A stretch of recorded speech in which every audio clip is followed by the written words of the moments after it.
let's just sew whatever. Hello everybody, today in this tutorial we are going to be making the Adena shoulder bag from Knotted Threads Co. This bag is turning out so well, but it is 2 in the morning, so I'm going to finish it tomorrow, but I'm not putting a face on, so I figured film this.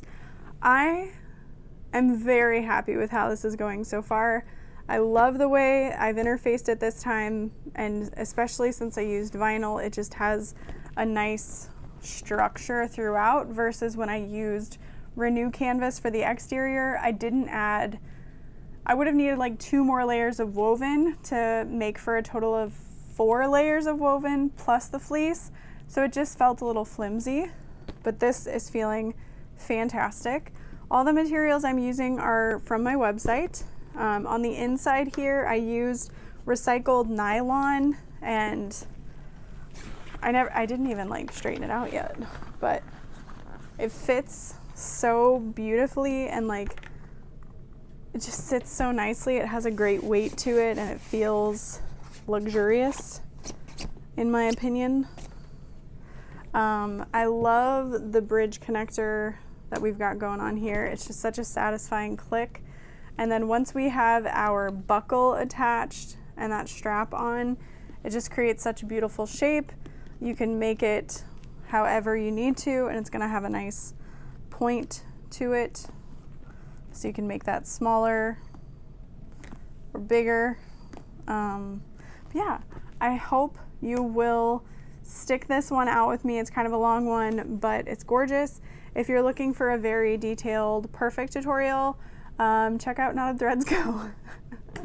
Thanks so much for watching. We are going to get started on making the Adena from Knotted Threads Co.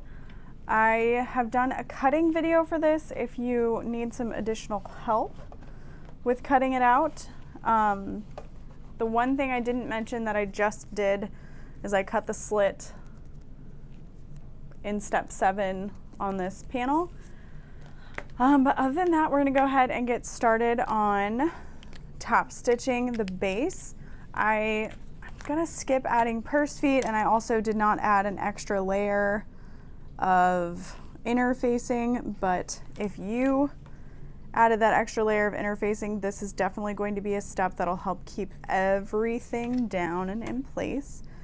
I think it also looks really nice. So make sure you're doing a 3/4 inch mark all the way around.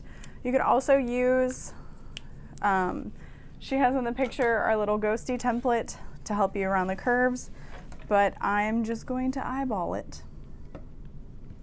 No, I'm not. Kind of, but not really. So I'm just going to add some little dots, moving my ruler around that corner, lining up that 3/4 mark on the ruler.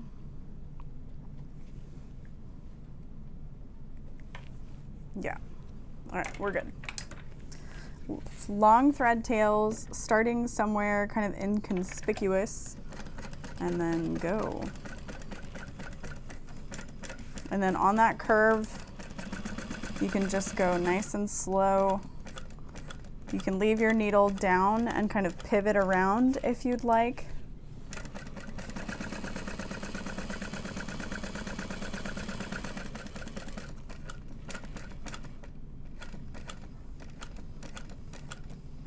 I like to just kind of put my hand on the turn wheel to add a little extra tension to slow it down. That usually works out well enough for me. I'm going to pull those threads before I get to them so I don't accidentally catch anywhere.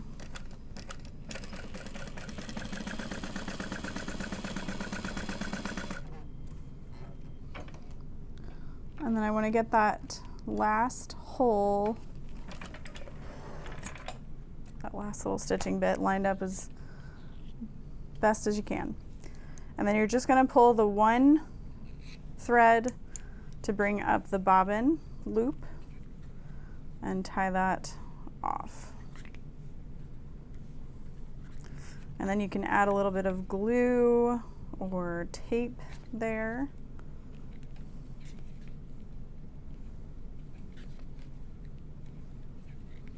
But that is good. Nice little drama to the bottom. All right, so I do not plan on edge painting the dual pocket overlay, so we can just go ahead and skip that. And now we're ready to work on our construction, which is going to be the fun part. Just kidding. This pattern is a lot, but if you take it step by step, you're gonna do fine. Don't do what I did the first time and kind of skip over things.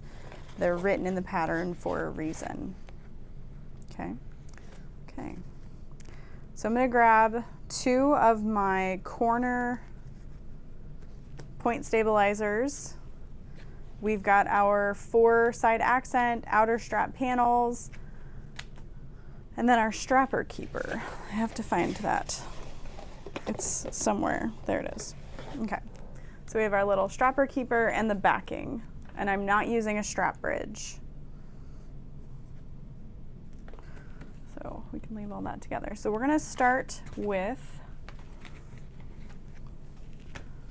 our strap panels. So on the wrong side of our strap panels, we are going to be marking a 3/8 inch line across that back.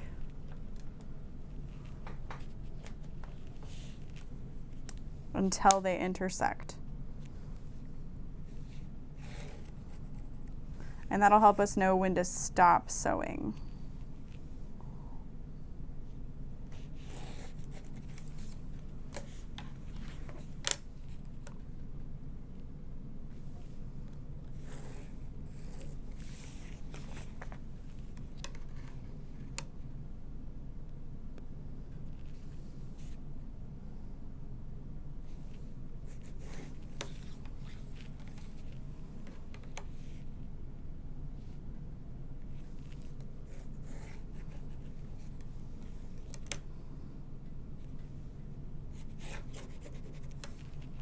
Okay, so there's that. And then you can start with either panel that you want, but we're going to line these up. I went ahead and marked the top for each one, and they'll create a squared bottom when you place them together.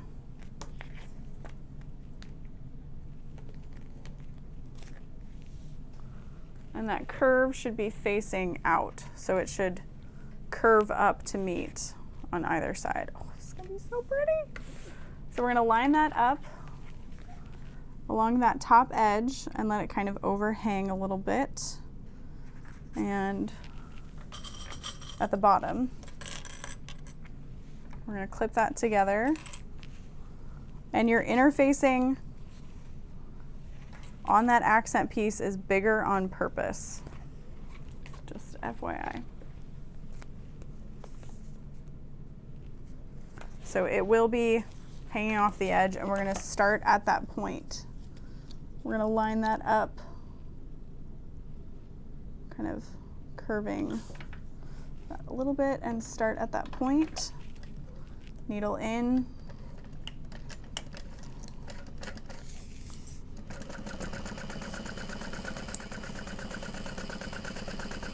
Sewing at the 3/8 inch line.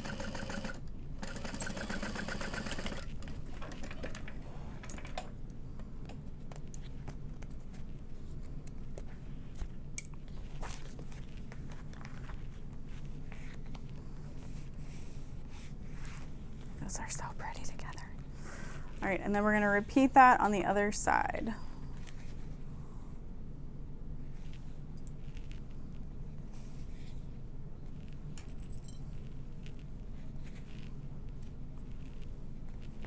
And of course, we're going to move this out of the way.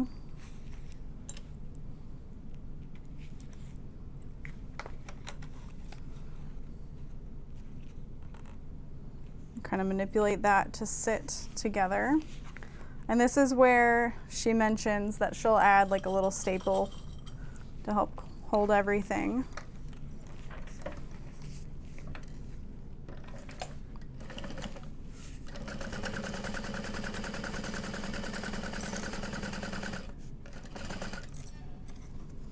And then you're gonna stop pulling those, you're gonna pull those layers apart a little bit, and you're gonna stop stitching at the point.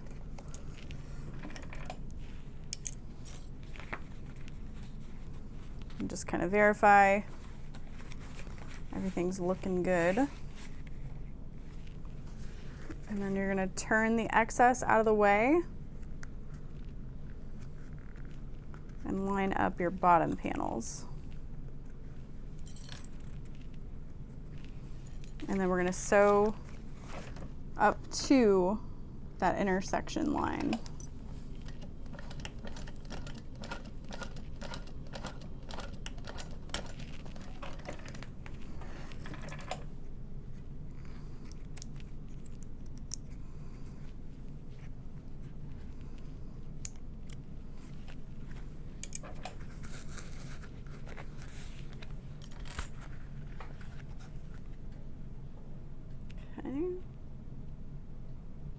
And now this is where I actually kind of referred to the video a little bit to really get a feel for how she's snipping away the materials.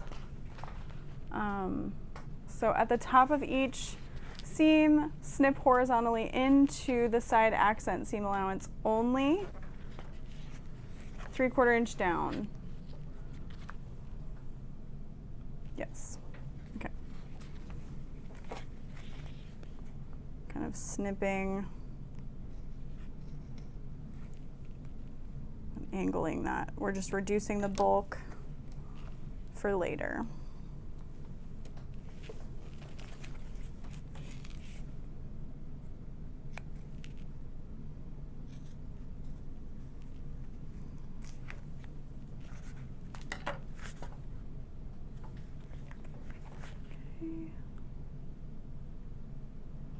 And then trimming down at the bottom here.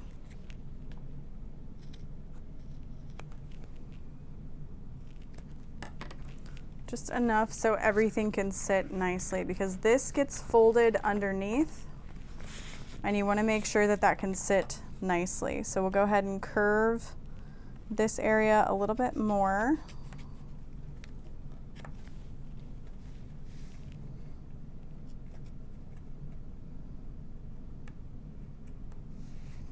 We're also going to need to do a little bit of interfacing to the point to stabilize it.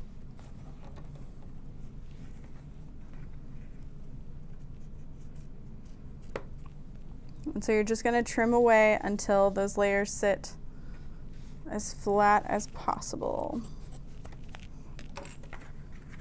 when you fold it like that. And you'll press the bottom open flat.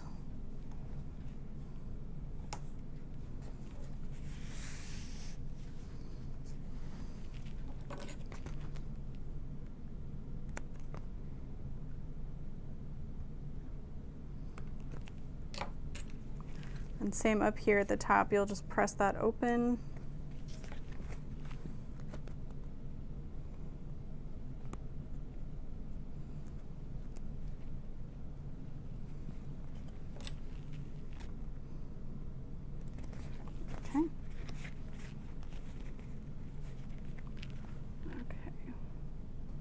So now we're going to go ahead and interface this area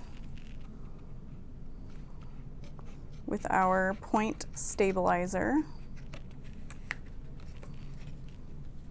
Again, once you get everything sitting as flush as possible. And for that point stabilizer, you want to try to trim it into a little cone shape. And you could even make yourself a little template for this if you know this is a bag you're going to make often and you don't necessarily want to waste stabilizer. If you cut this from like a good piece, you could make sure you've got like little scraps. So I'm going to go ahead and iron this, just pressing this over, lining it up with your existing stabilizer so it doesn't extend down inside the bag, and right over top your point, just to help keep all of those layers in place. And so now we're going to top stitch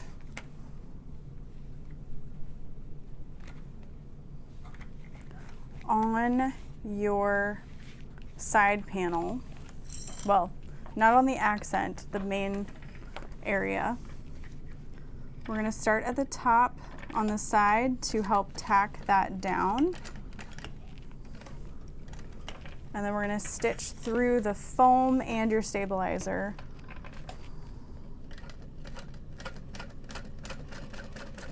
And it can't hurt to mark your point.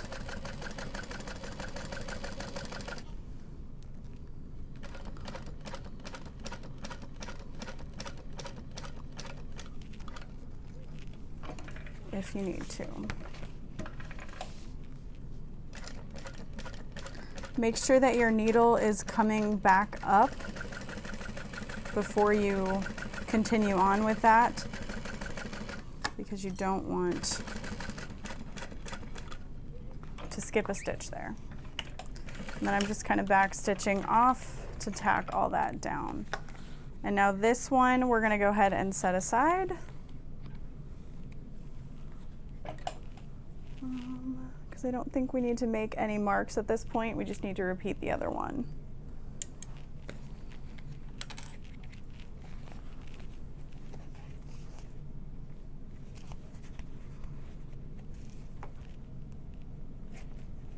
Oh, just a little bit of double-sided tape residue on there. So we can set that and repeat. And I'm just making sure I've got my pieces set up correctly. They're swooping in. We're going to fold that to meet the top. We're not going to worry about the bottom. I did not make my little 3/8. Oh, I did. Look at me. So we'll keep that lined up. Start at the point.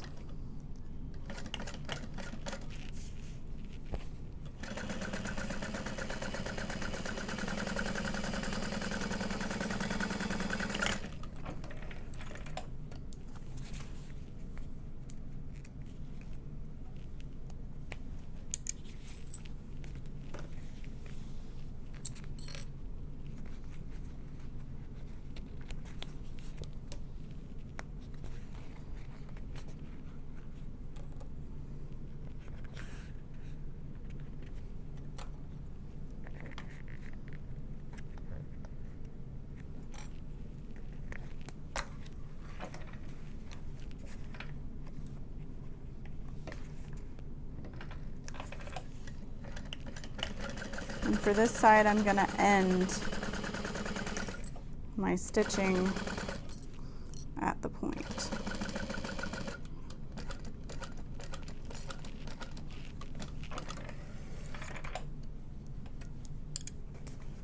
And we're going to fold the excess out of the way and line up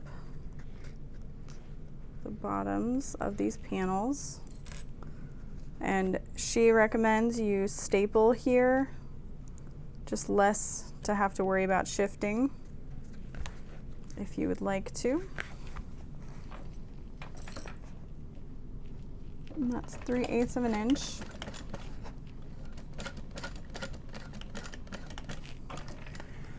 Up to the existing line of stitching.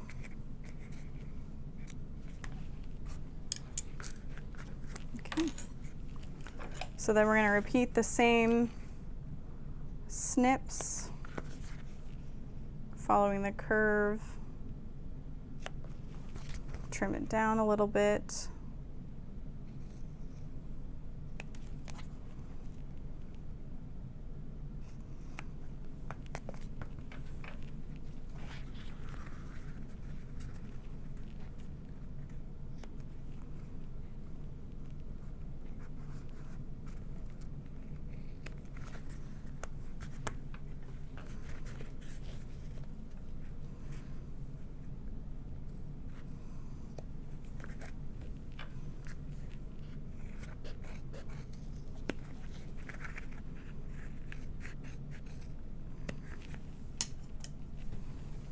So I've got some trimming done. Things are sitting nicely. So we'll open up the bottom side seam. Let that kind of fold on itself, open up the top side seam. Let that lay flat.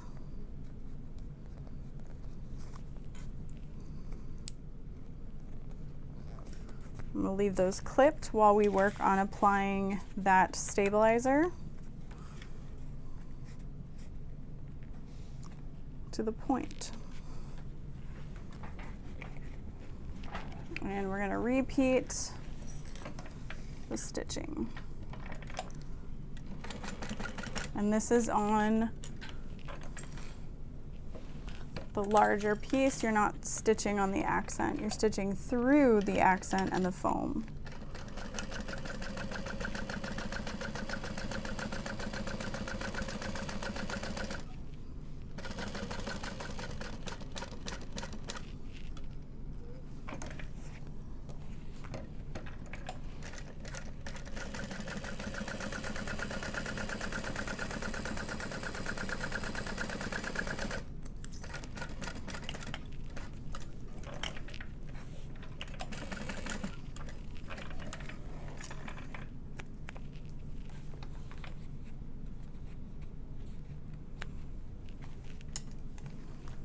Okay.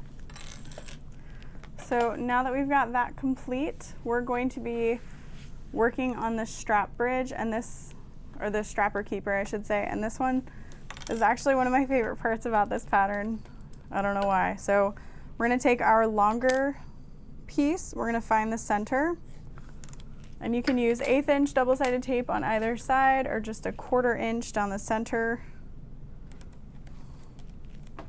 or 1/4 inch on either side. You don't want to use too much tape because you're going to have to hand sew through this later, which sounds wild, but it's honestly really satisfying. Okay, so we're letting that meet completely, and then we're going to top stitch all the way around.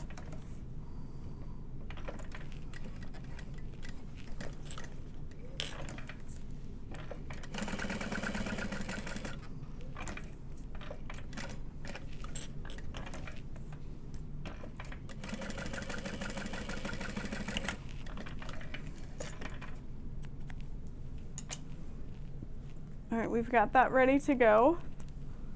So now we're going to be working on making our marks. And this goes on the shorter panel, and it's going to go right through where we've got that excess stabilizer. But we can't do it just yet. All right. So we're going to mark the center of the top edge. All right, and we're going to find 6.5 inches down.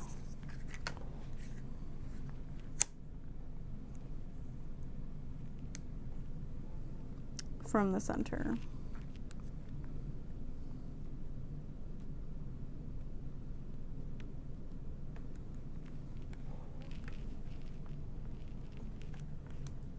And we'll make a little dot. And that dot should be on your stabilizer. So then we're going to measure 3/8 on either side of that little dot.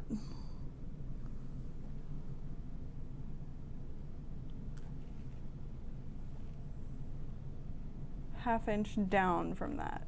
Yeah. So that's kind of like the top, move over.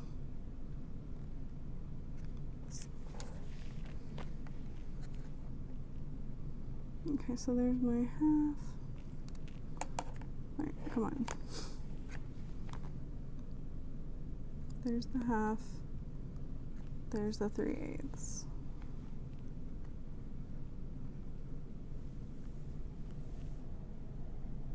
Yeah. Yeah.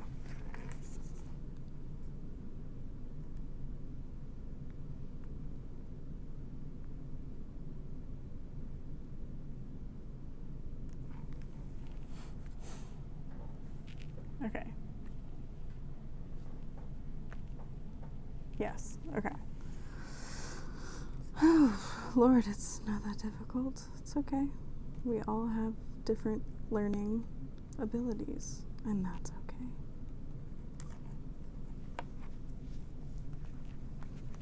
So I had one line not correct.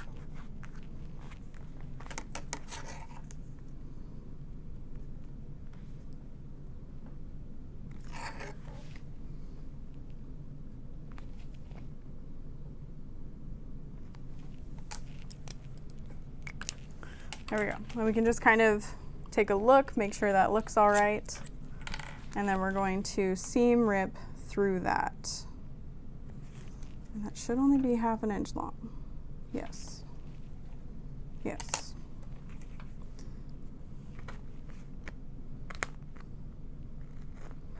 And you want to make as clean of a line as you are able.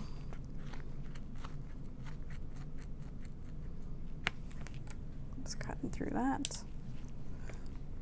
And then get rid of that mark. Best you can.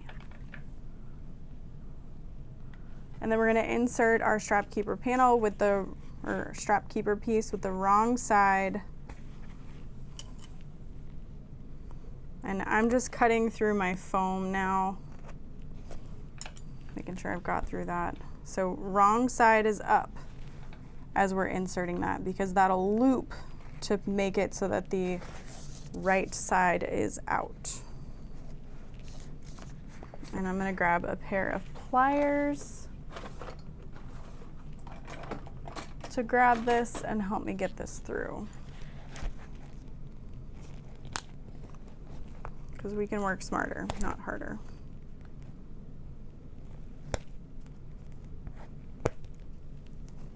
Well, I say that. There we go. And you want that to be a fairly snug fit through that panel. Push it through on both sides.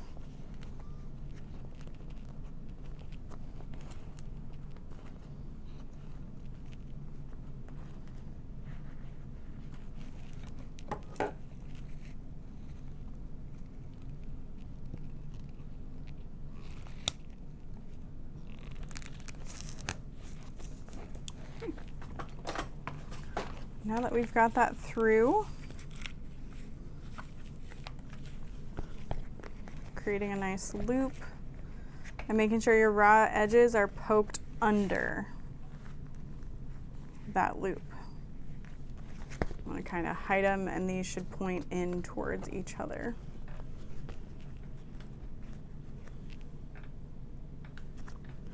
All right, and now we're going to sew those together. Not through the foam, just those 2 layers of vinyl. So you want a kind of thicker needle, and we're going to use some of our bobbin thread that's hanging out here. You could probably get a scrap of thread off the floor even. Well, that was about to be a scrap of thread on the floor. Should have just done that. Okay, well that was too short, and this one will be nice. Just in case, I'm gonna loop through this, what was once a straight needle and is now a curved needle.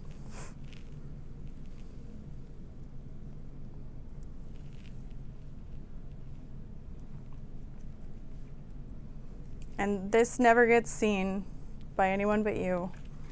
So it doesn't have to be pretty, you just want it to be as secure as possible. You're not overlapping the ends, you're just sewing them together.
use pliers if need be.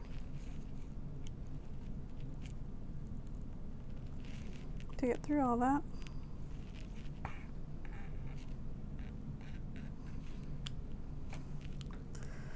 And there isn't going to be a ton of stress on this, so just do your best to get through it all. Maybe like 3 little whip stitch moments.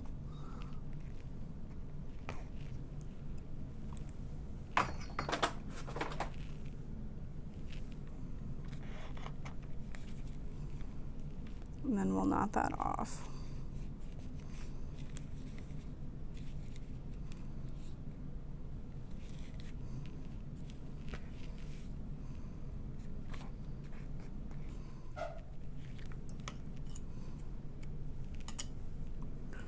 I'll save that just in case we need it later. So now that that's done, we'll again kind of readjust this and pull that so that it's just slightly to the side.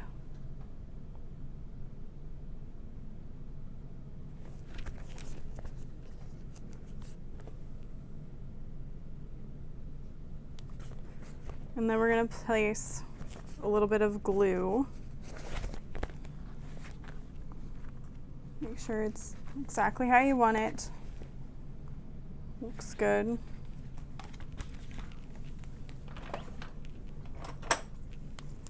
Squeeze a lot of glue onto your stabilizer little piece. And this is just fabric. You can use stabilizer. Shannon mentions that in her video, but she's saying this is going to create a better bond in the end. So we've got that.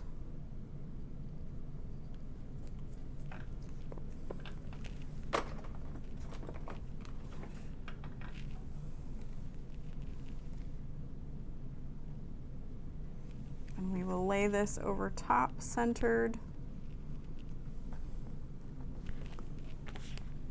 And just leave it to set, and then we're going to add a rivet later.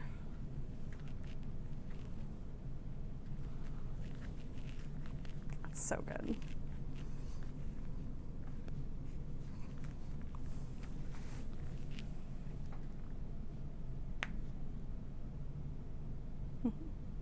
Okay.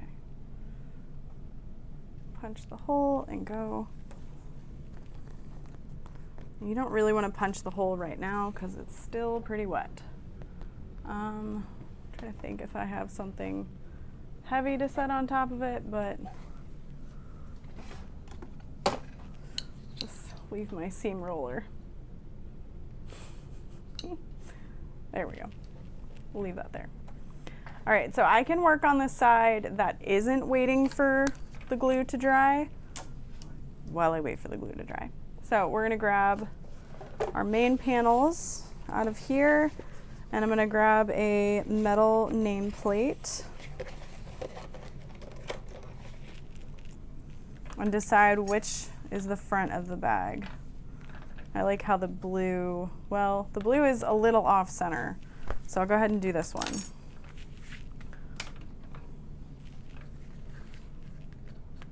Centered and 4 inches up from the bottom edge. So I do need to go ahead and mark my centers. I thought I did that when I cut it, but I did not. Just gonna fold in half and make little tiny snips.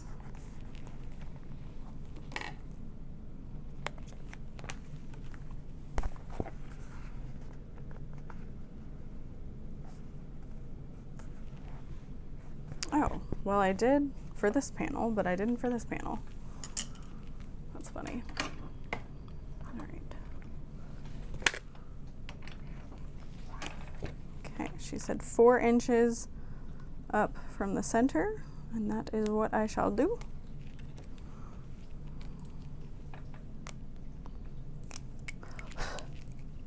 Of course, there's cat hair.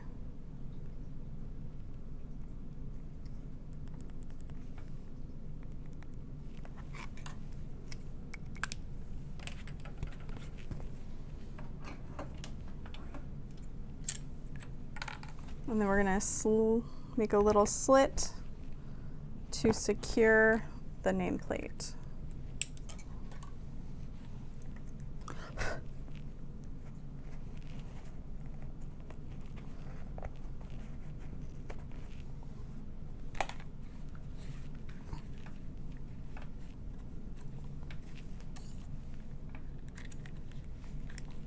Lay that flat.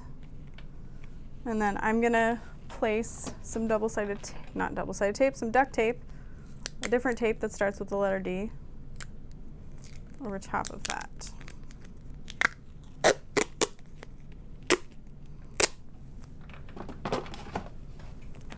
Just to help that from coming loose over time. Ooh, she's cute. All right, then we're gonna lay this on top with that curved edge. And we're gonna sew at a 3/8 inch seam allowance.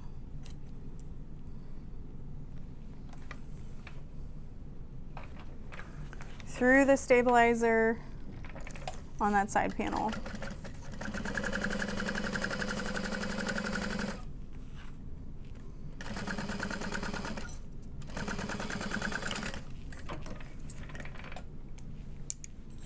And now when we top stitch that,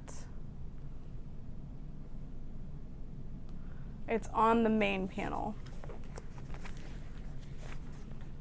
And you want to trim seam allowances as well.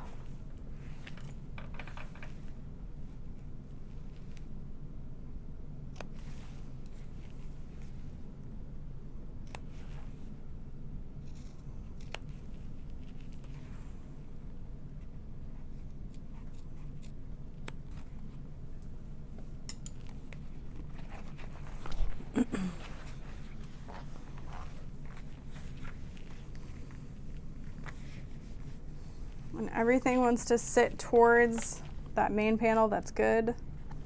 That is where we are top stitching, but we do want to lay the seam where we're going to be joining the bottom and where we're top stitching, or you know, the final construction. You want to open those up to help reduce the bulk.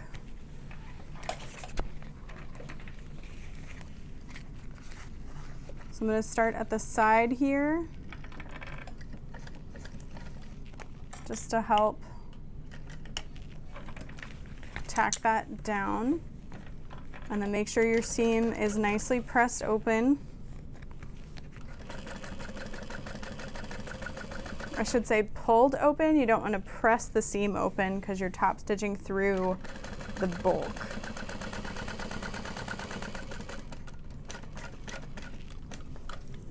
We're nearing the bottom again.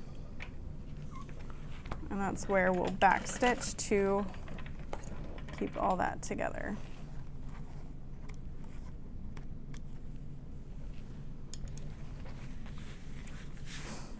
It's looking so pretty. Okay. So then I'm going to repeat attaching this side. We're matching those angles, keeping everything clipped together.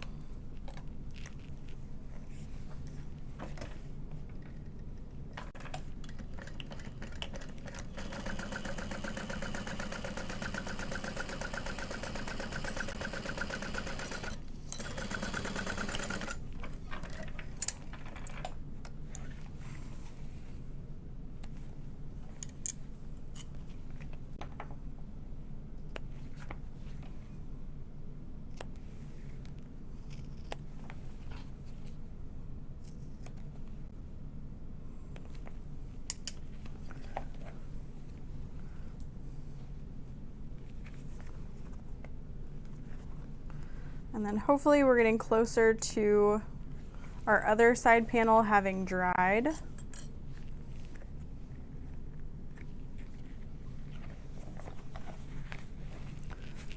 Give that a good press without stretching things too much.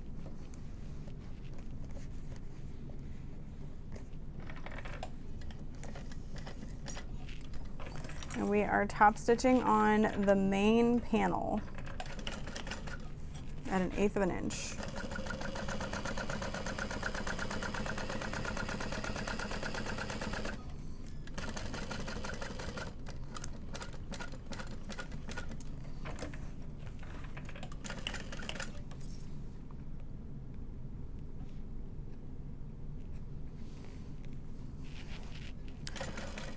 I just don't feel like my bottom side panel seam was staying flat enough, so I just went over and top stitched it. All right, before we move on, we're going to mark out 3/4 of an inch. Nope. Yes.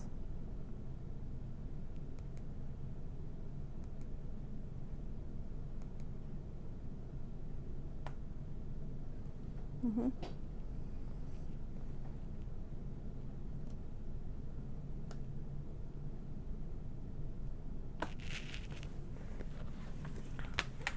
But not up the length of the strap. Alrighty.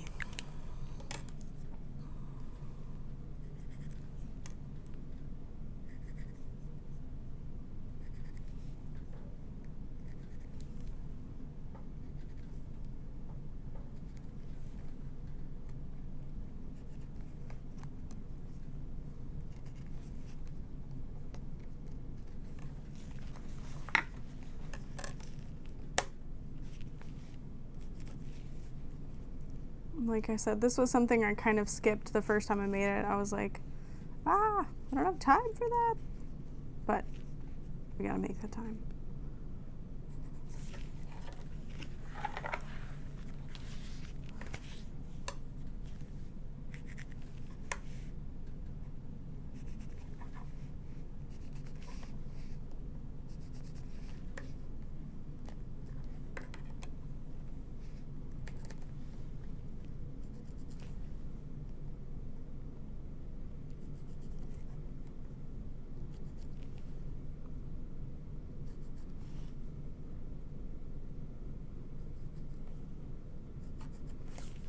Okay. I'll just kind of connect all that together.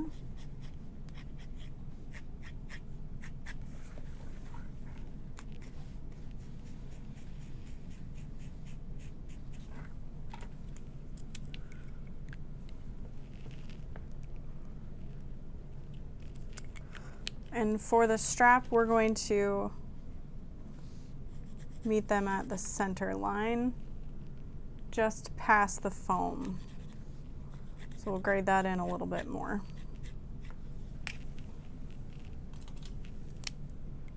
Perfect. So we'll see where we're at with our glue over here. It's doing pretty well. So I'll go ahead and punch a hole in the center of all that and rivet it. Do not punch the hole through that connector, of course. You're just gonna kind of shift it out of the way and it'll be mostly hidden.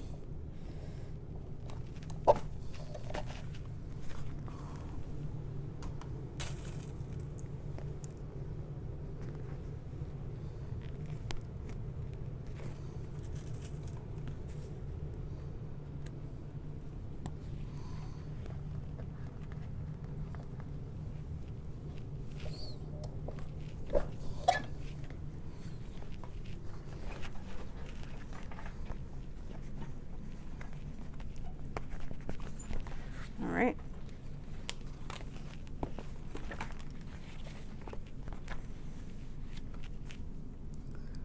Line all that up.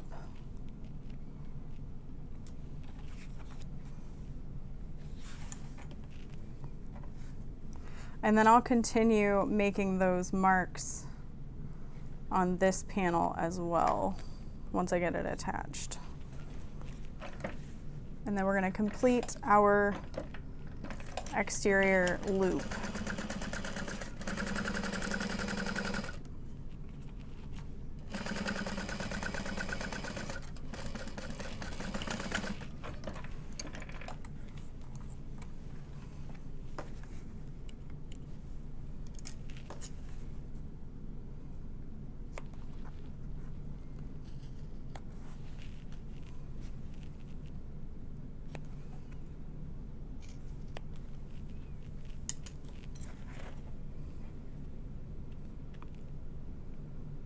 So that final top stitch through the side panel is going to be while it's in a loop, but I feel like the bag is large enough that that won't be much of an issue.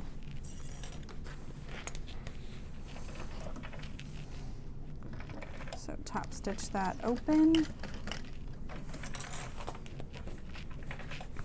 Make sure everything is pressed nicely.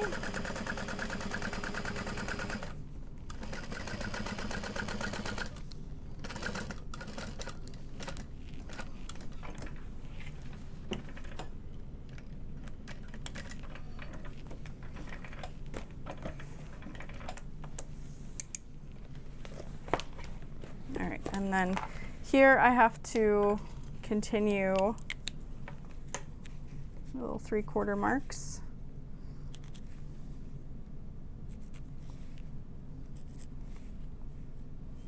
And then as we get to the top of the foam, find the center.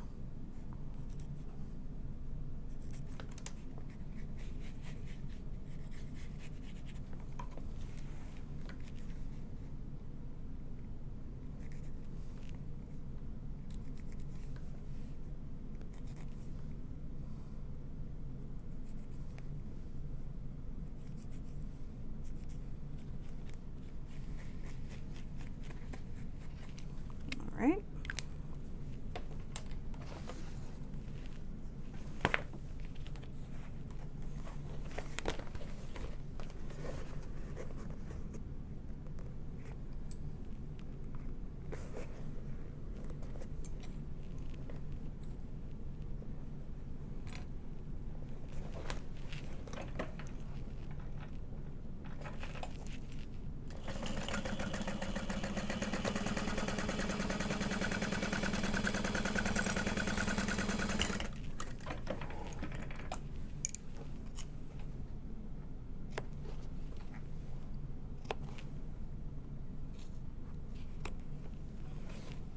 Making those snips into the seam, splitting it open.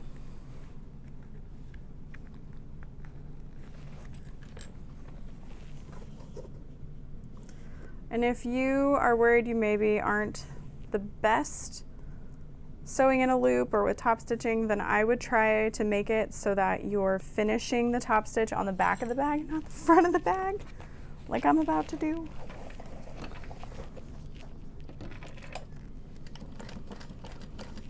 It's okay.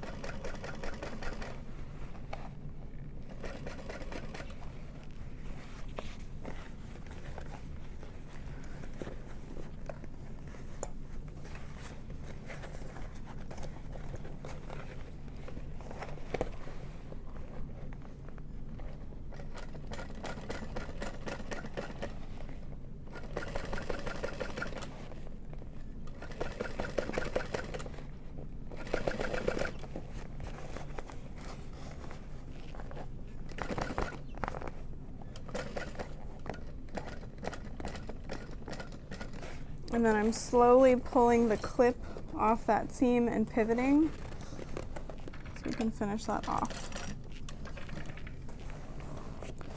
And then I'm gonna smoosh everything out from under.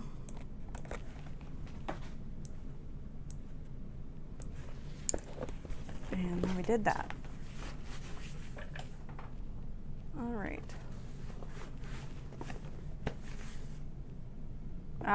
Starting from the bottom. Read the pattern, just read the pattern. All right, we've got our center snipped there. We've got our bottom ready to go. Notches, yes. Do the angle of the bag. As it pulls away from the base, highly recommend stapling it for the best finish, okay? Rounding corners, make small snips on the main panel. Okay, we can do that. So let's go ahead and line this up. I will staple. I'm going to get my stapler out now because last time I didn't, and I think that was one of my issues.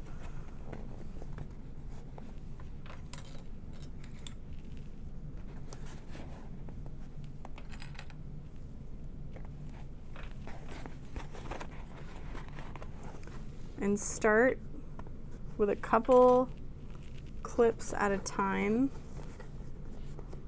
working your way around.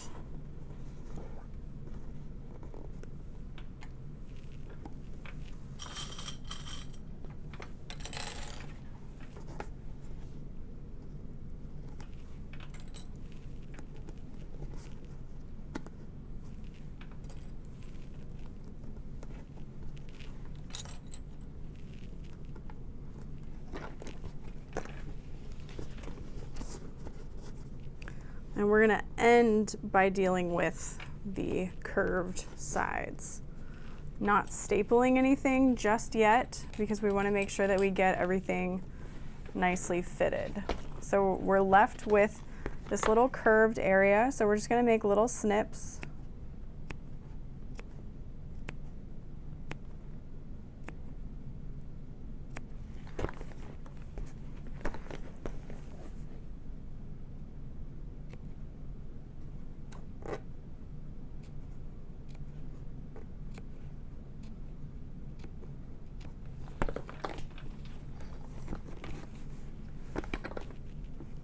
Around the base.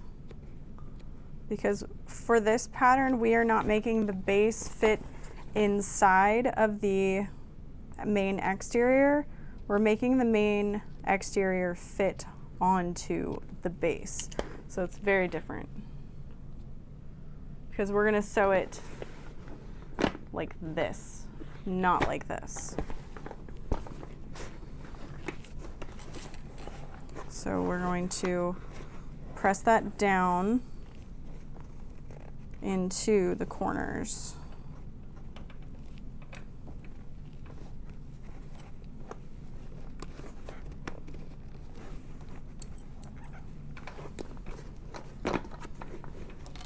And then if need be, you can add a couple more snips just to help it curve a bit better.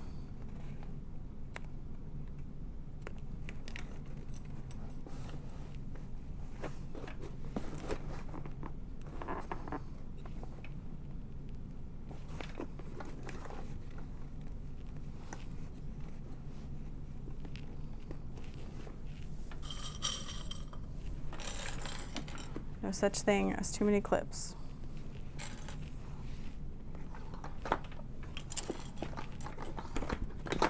And so I've got the bag flat on the surface and I'm pressing it over the edge of the table so that I can use gravity to help me push this down, and I have a free edge to clip onto.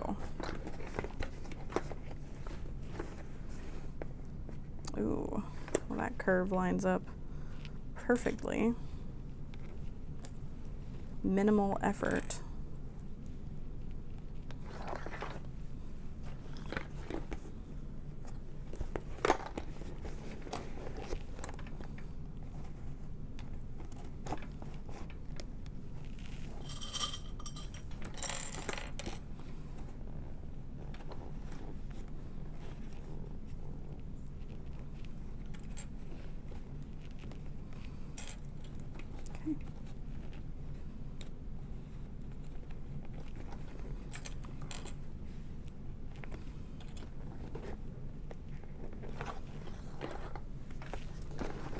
That strap in there. Okay, so we're gonna sew at 3/8 and then do another stitch line, just slightly in on your seam allowance. I didn't use staples. I hope I don't regret it. I probably will. It was right there, I just don't want to.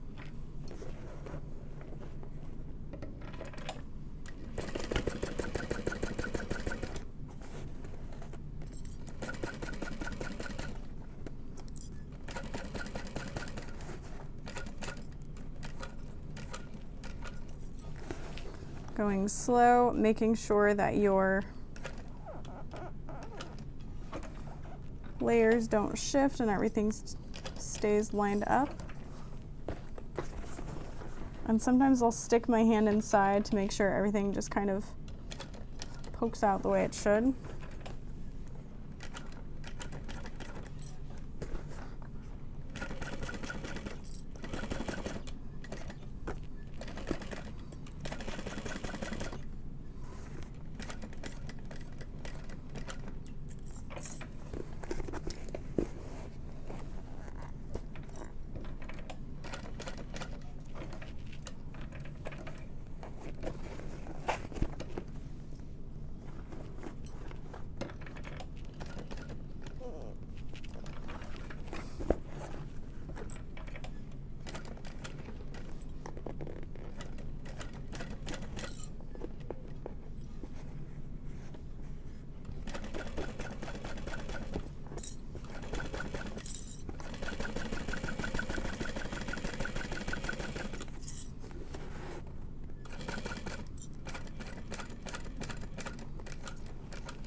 Okay, we're coming back to where we started. And that's where I'm sewing around the edge again. This time we can go a little quicker because we already did it once.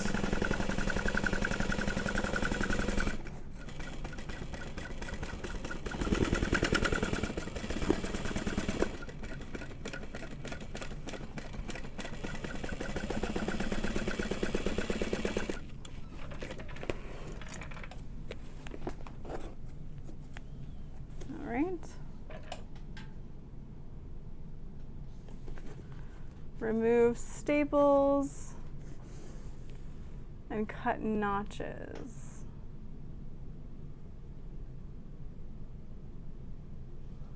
Pinking shears could also be used. Okay, yeah, we're gonna trim down the seam allowance everywhere else but the curves. Okay. Don't cut through your stitching, so I'm gonna cut away.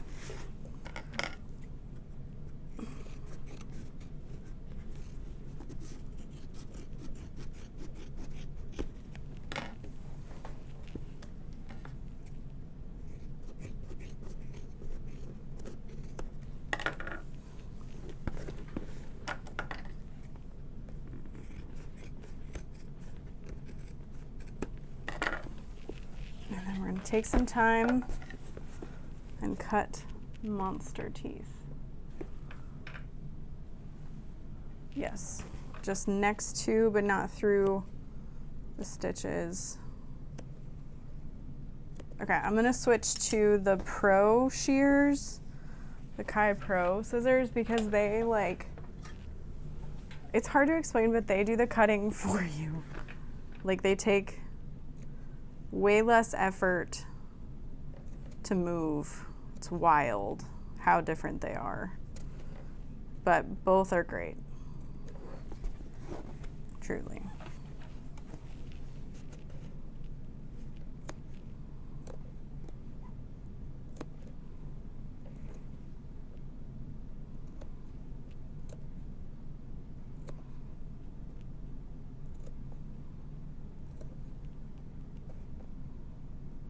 And then we get to turn it right side out because this bag is finished off with a drop-in lining, which is exciting.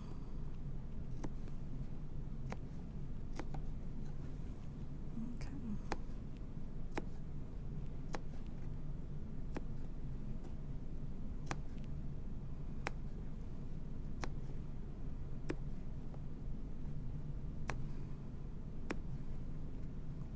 And then we get to make little confetti to go, yay! I did it! Throw it up in the air. Don't. unless you have someone who vacuums. Or do if you don't, and you just want to.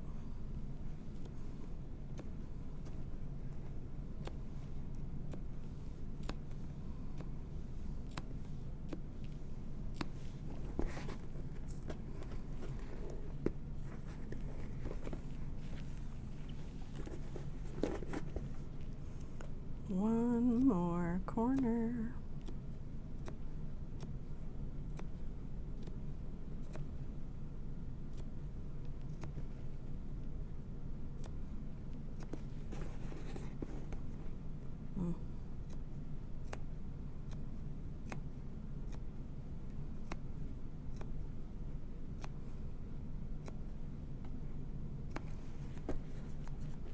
Okay.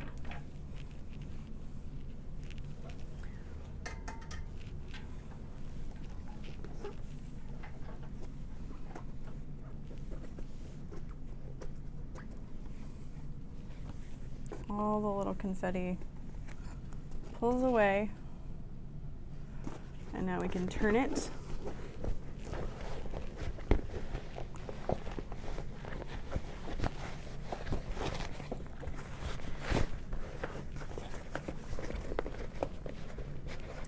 I like to pull the bottom first, like that.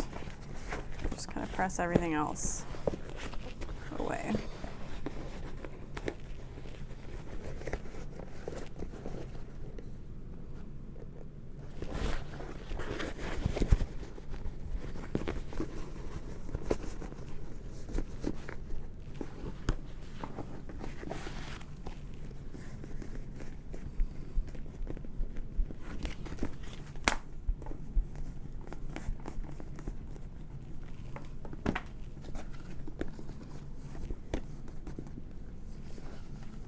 Line up the center top snips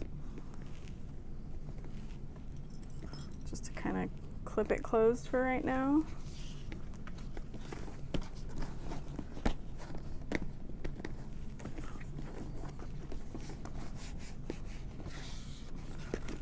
Kind of help push out the sides and smoosh it a little bit.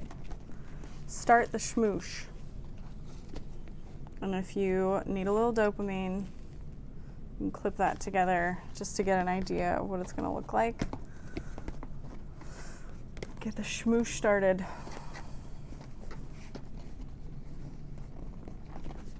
All right, so I think we're going to move on to the lining now, which is another fun part of the bag. I love the bridge connector, the magnetic bridge, whatever you want to call it. So I'm just going to line up my pieces.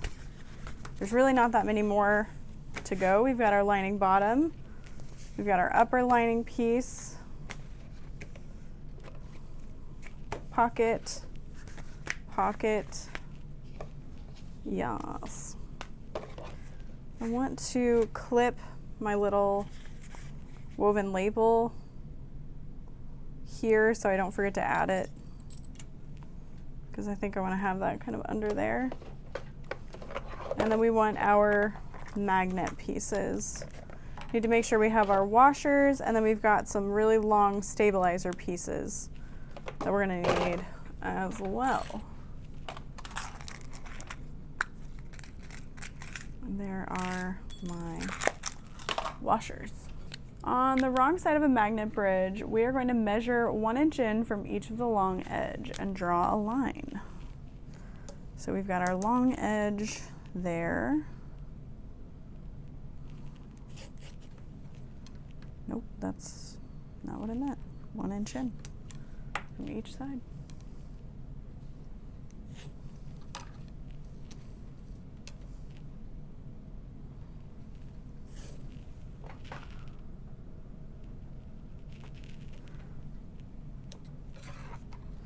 And then totally center line.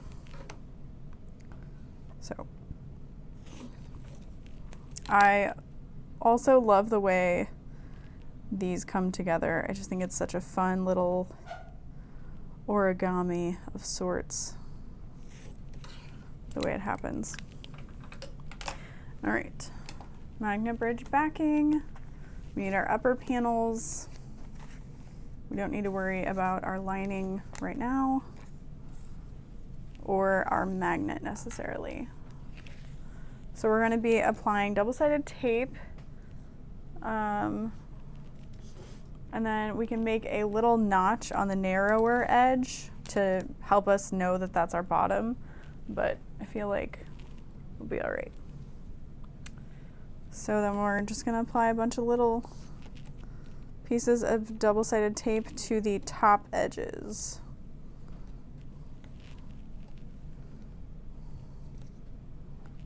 We're not worrying about the angled side, just the straight sides.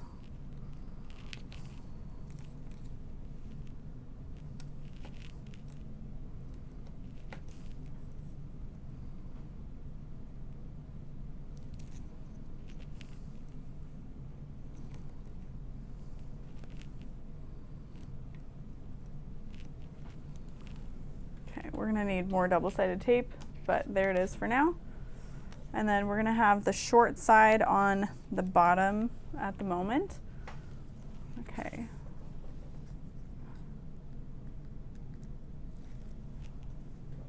We're going to meet the 1-inch line.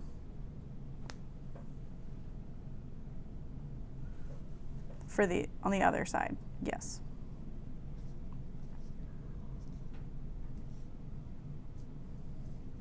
And we don't need to press that down too hard.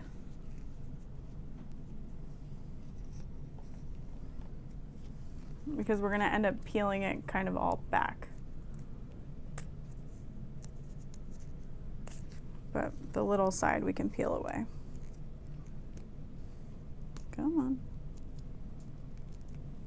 Come on, come on.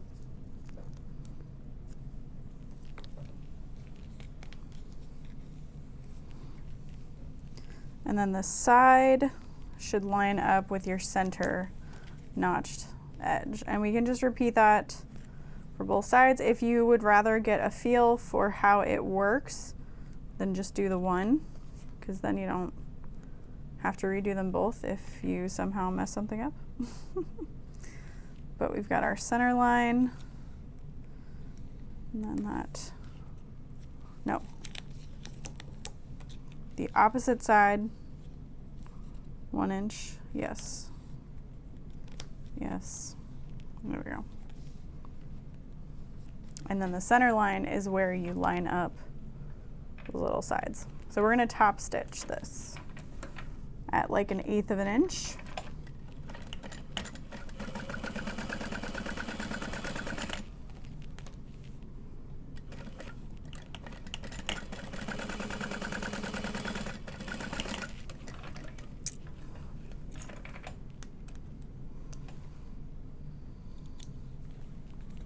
And then we're going to repeat that.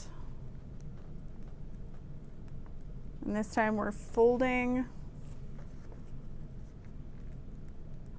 underneath.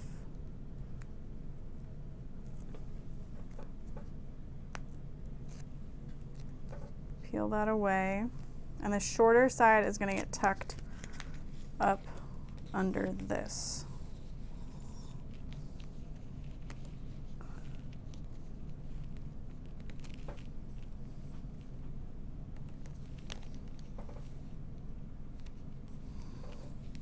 It's just so cute the way it just folds together like a little present to hold your magnet. And none of this is permanent just yet, other than obviously your stitches.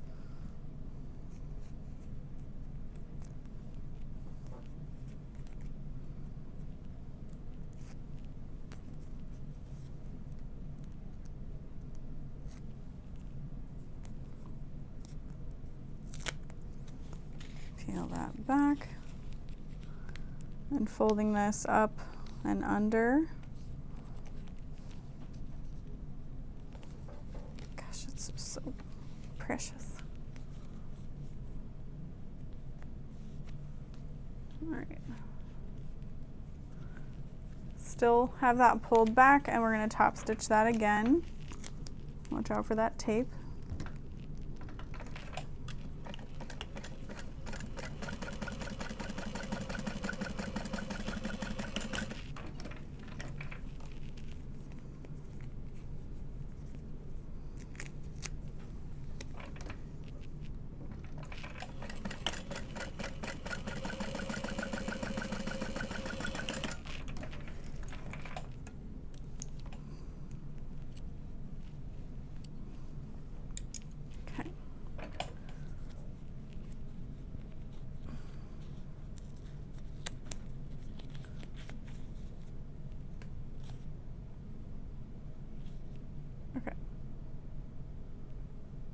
Yeah.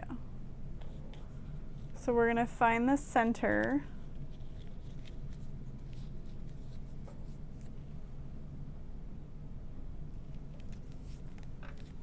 I mean, technically you could just fold it in half if you really wanted to. Make a little dot on the center.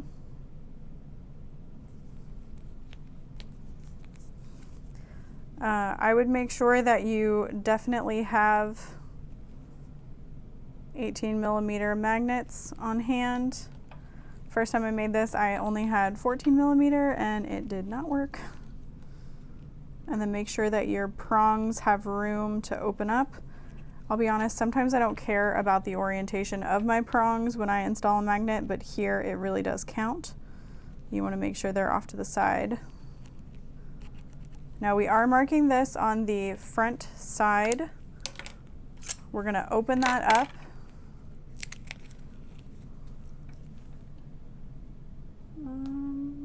Yeah, through both layers. And cut our slits through the vinyl and the Decaville.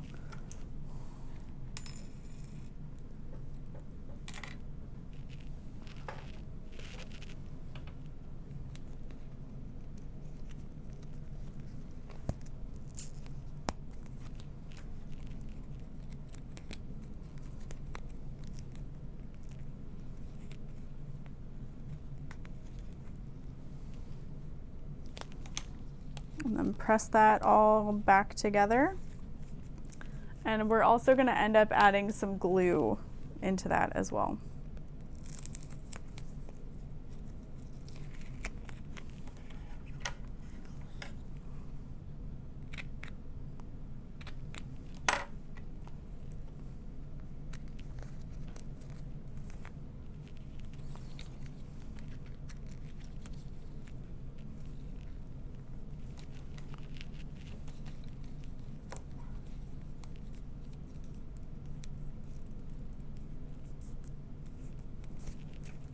I don't know why I'm like pressing that down. I haven't added the glue.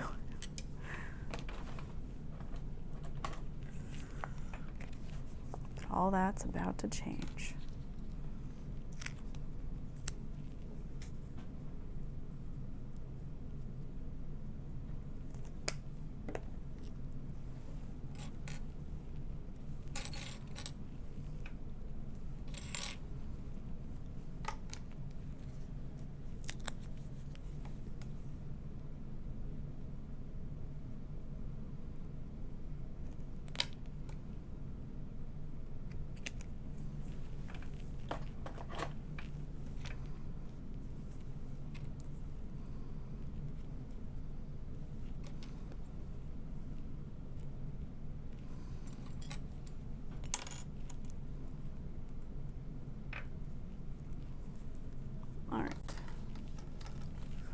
I'm going to trim my extra little threads here.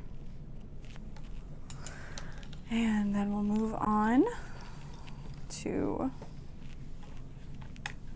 marking out some lines.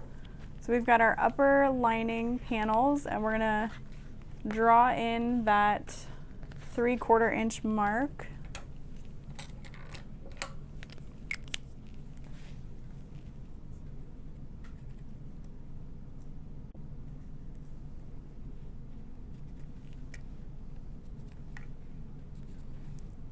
Move the ruler a little, make a little dash, move the ruler.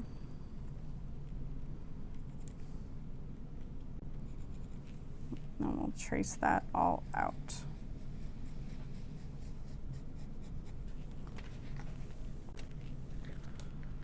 And then we've already got our center snipped.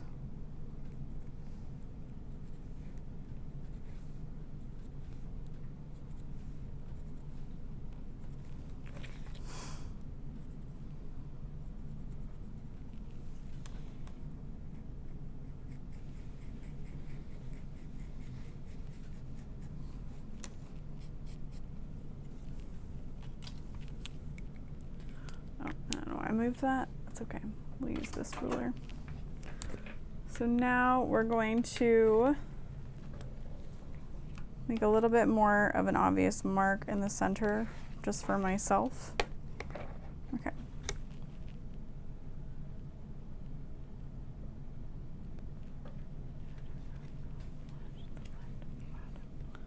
So 2 inches up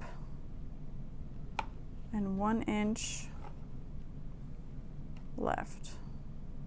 2 up. Yep.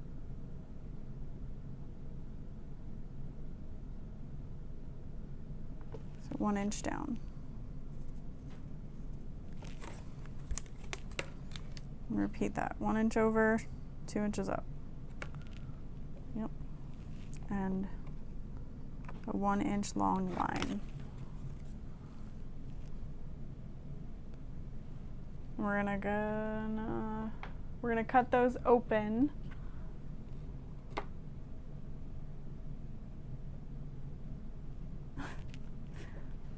And then measure 1 inch away from that line as well.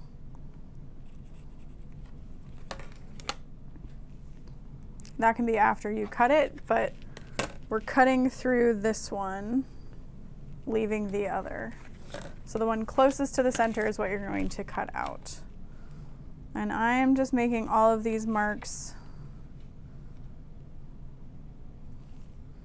on the lining just for myself.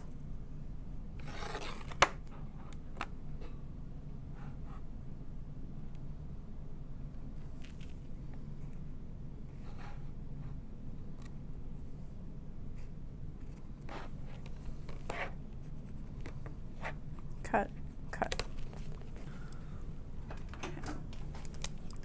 And you want to make sure that that cut line is as clean as possible.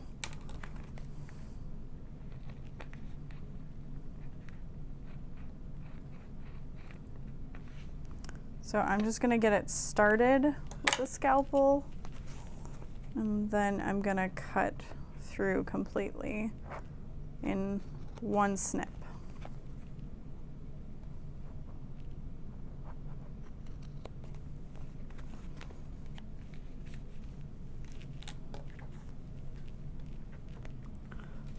And then she kind of cuts away the interfacing just a little bit.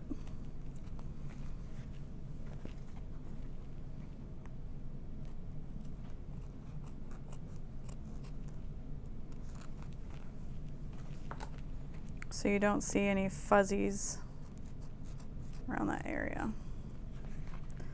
And I'm able to really cut that, and I shouldn't be able to cut that away, so that means it's not like fused as well as I'd like it to be, which is a bummer.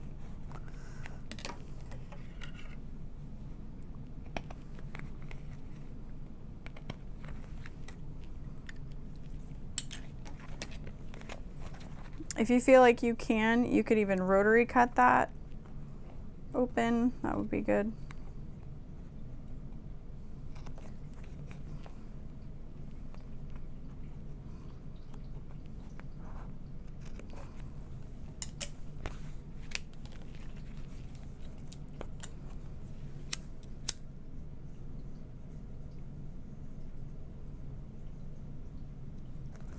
This side is a little better fused, so I'm just taking the lighter to melt away the interfacing.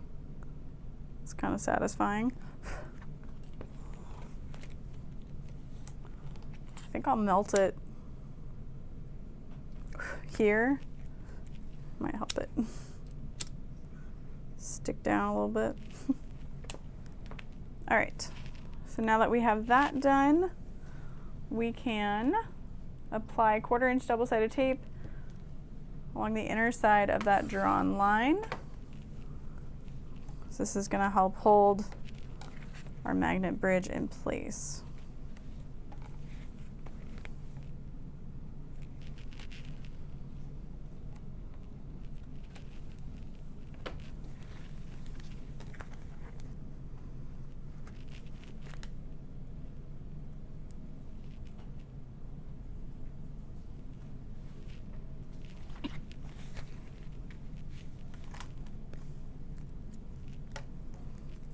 Okay.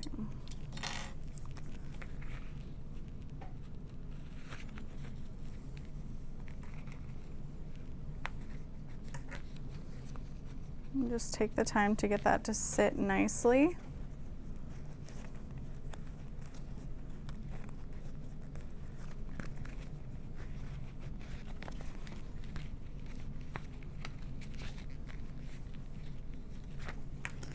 We're going to line that up with the 1 inch line on the other side.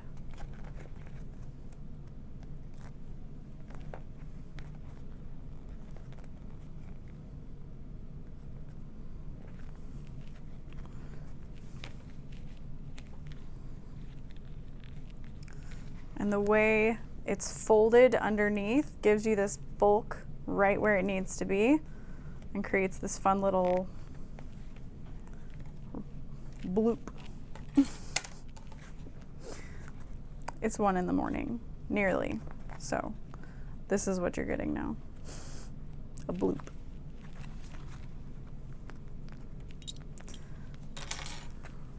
If your print is directional, make sure you've got that facing in the right direction.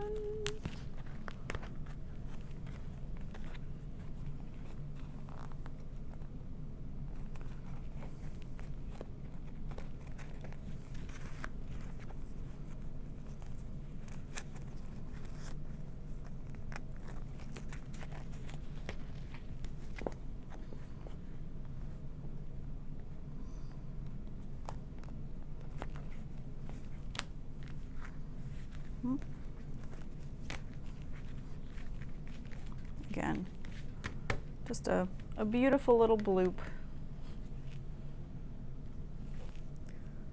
Okay, remove double-sided tape. Carefully fuse the backings. That to that. We're going to be sewing through it, but this will just give a little extra structure. So I'll go ahead and attempt to do this. All right, we've got that fused. And now we're going to stitch a line, leaving thread tails long along each side. And then we're going to add a rivet.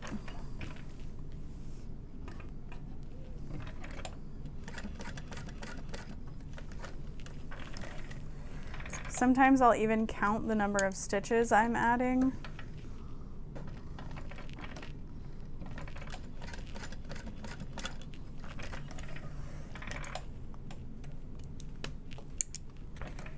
It's 6, by the way.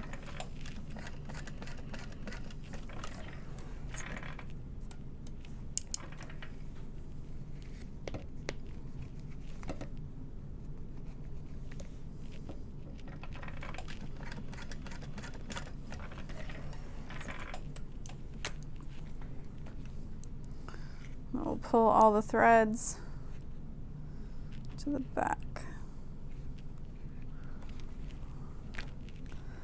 And these stitches are going to help hold it together, but it's the rivet that's going to be doing the heavy work. So if for some reason you needed to prioritize the stitching or the rivet, I would prioritize the rivet. The stitching is a little bit more for looks, in my opinion.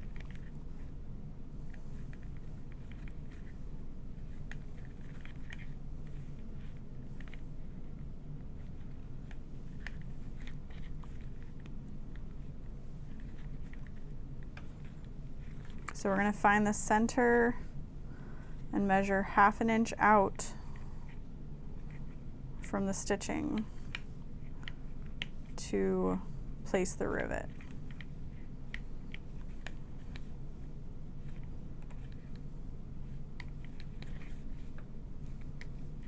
You could add tape or glue over your knots if you would like.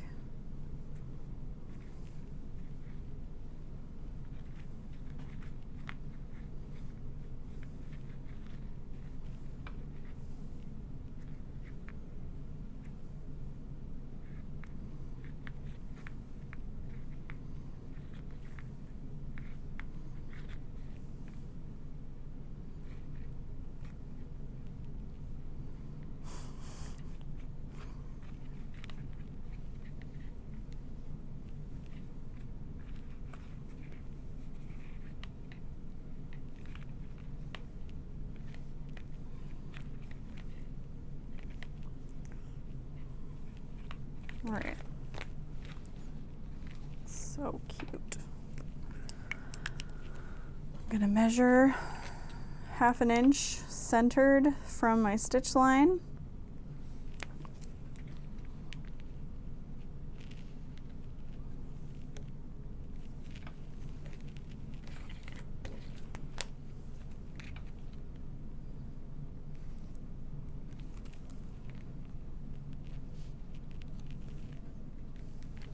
And punch that hole, set that rivet. You're gonna need 4 rivets. I am not thinking.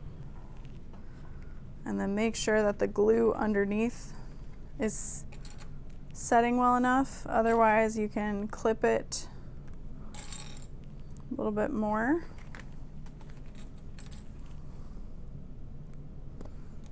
Insert more if need be as well. Just let that be. You're so cute. All right, now we're gonna work on the dual pocket overlay. So we're gonna need our lining pieces, our zipper, a zipper pull. Just gonna use a classic pop tab pull for my zipper. And we need 7.5 inches of zipper tape.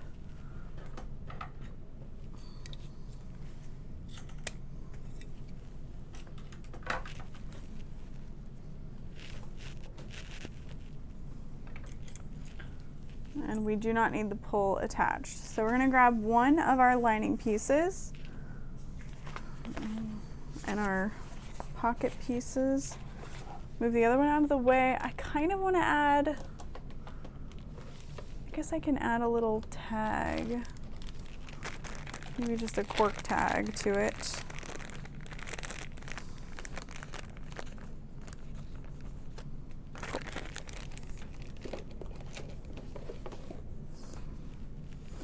So I'll add a little tape to that because there's only one pocket on the bag, but you could definitely add others. All right, on the right side, place a ruler 7/8 inches down and draw a centered line.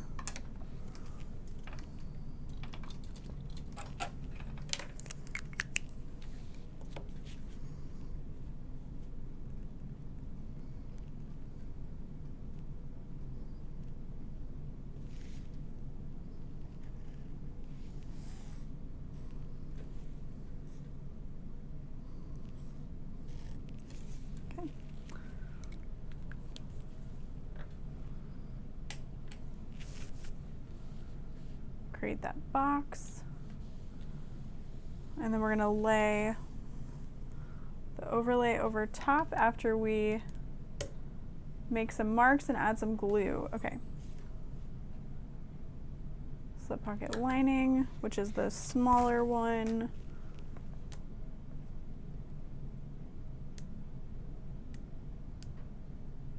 Oh, it already has the marks. Great. It has the marks.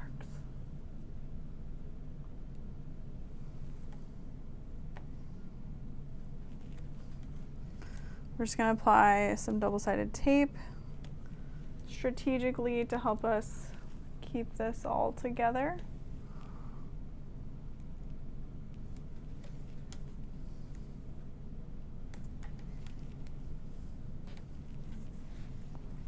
And that'll go there. We're on our slip pocket lining on the wrong side. I'm using Renew Canvas for the slip pocket, and I'm using recycled nylon for the main portion. So all of my lining is recycled materials, which is super cool. And we're gonna measure in 3/4 of an inch on one side here and 1/2 inch in.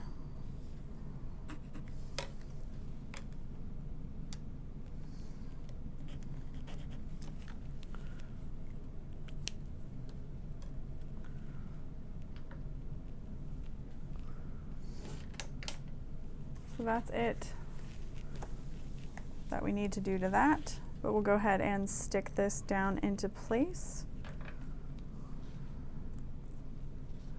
I'm trying to decide if I want to put my woven label under that or just pop it into a side seam maybe. So we're gonna line this up, the top edge and the marked box we created. Oh, it's so pretty.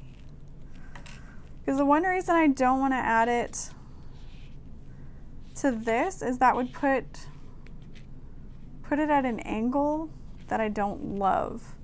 So maybe I'll just pop it in the bottom side seam over here or something. It's just such a cute label. It's okay.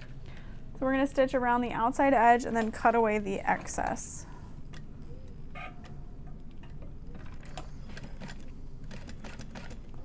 Make sure to go slow and pivot at the corners.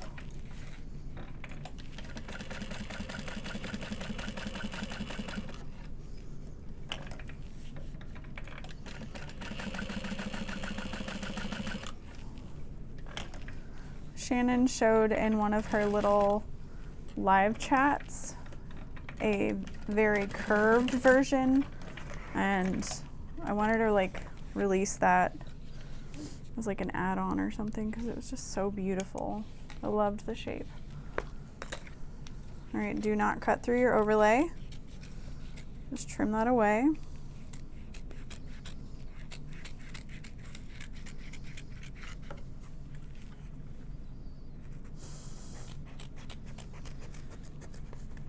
Oh, I like went through the hole in that pocket and I did not like the noise that it made. I was like, what is happening? Okay.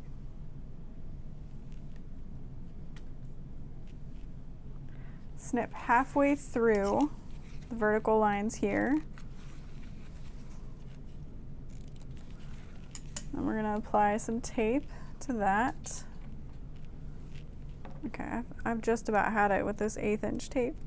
A little mangly mess.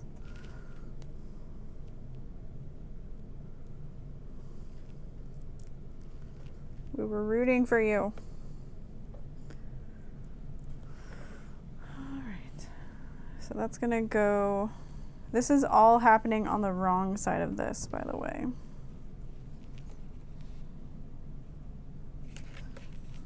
Not the right side if you're exhausted.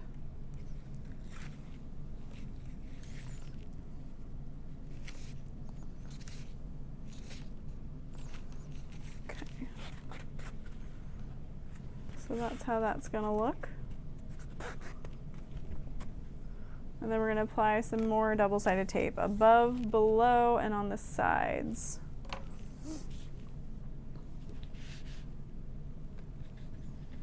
Mm-hmm.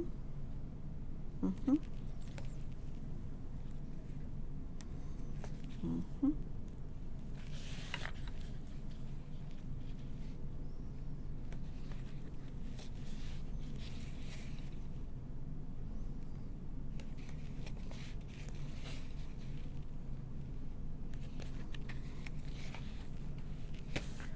All right. So now we're gonna remove the bottom double-sided tape, and we're gonna lay this down over top of that.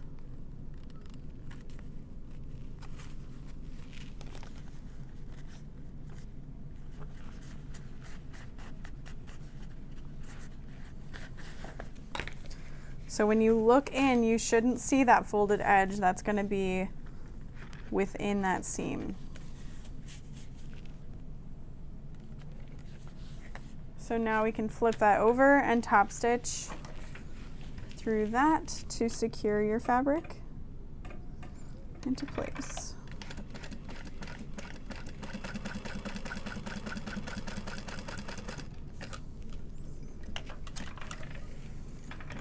Long thread tails.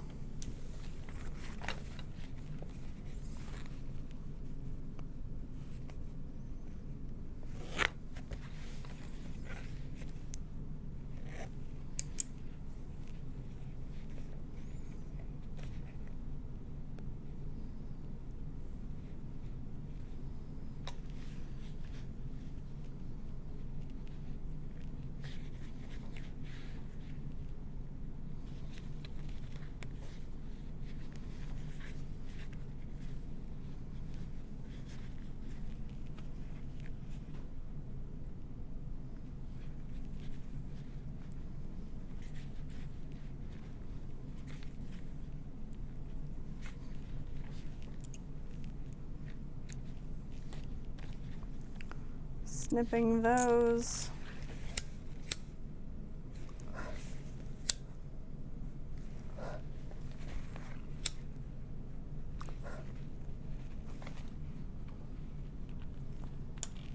And then we'll flip that up.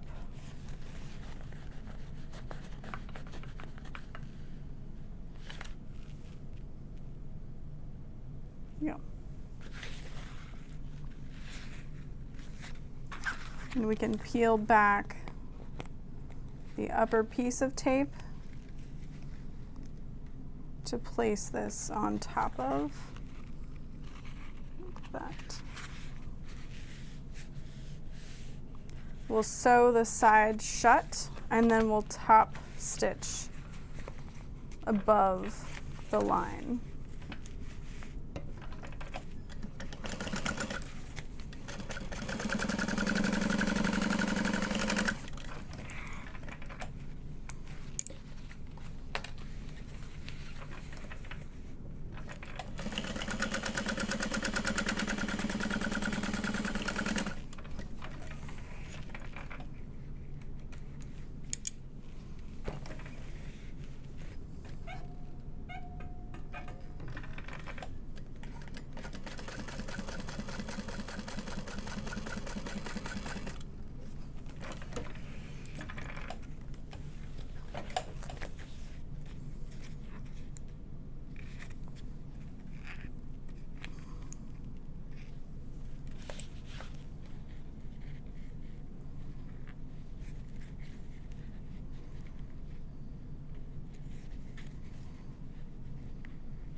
Alrighty. So pretty. So now we can grab our zipper pocket and our zipper, and you want to make sure that you've got right side facing up and the right side of your zipper face up. And we're going to attach that using a 1/4 inch seam allowance.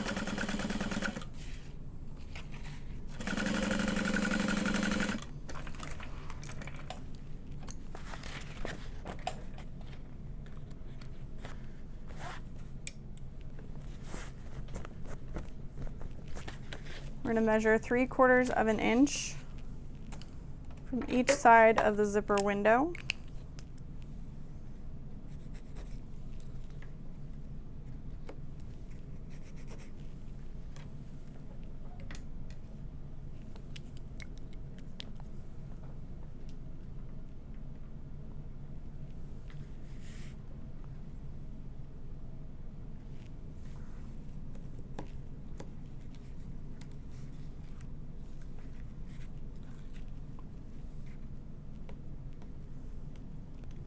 and I am peeling off our double-sided tape.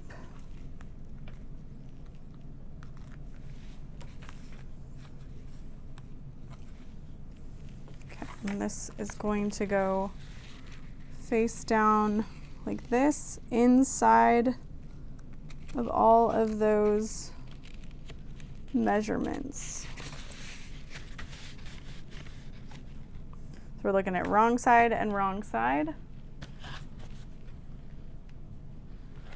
And then we're going to take a look. Well, it's not going to work. Make sure there's an even amount of zipper tape above that line, and we're going to stitch with the lining still out of the way. No. No. We're going to fold it down. Yeah, okay.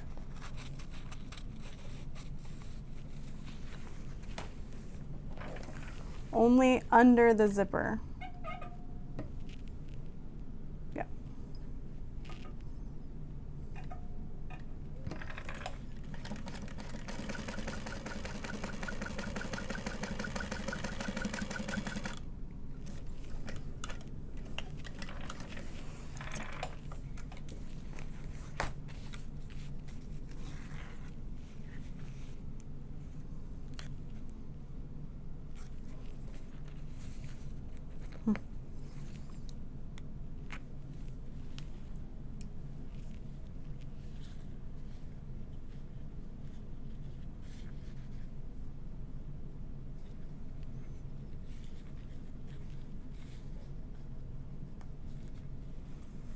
And you start that 1/8 of an inch before and end it 1/8 of an inch after, so that you can easily connect your side stitch lines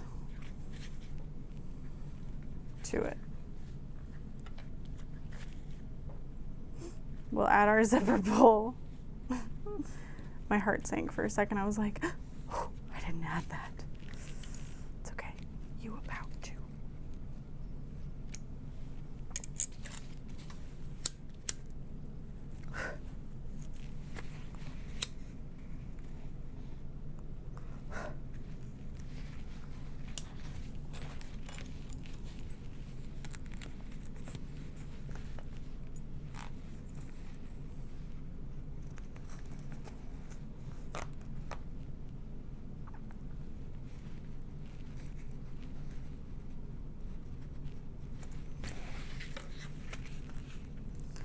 Attaching zipper tape or attaching pulls to zipper tape is still something I'm not like the absolute best at, but we out here trying.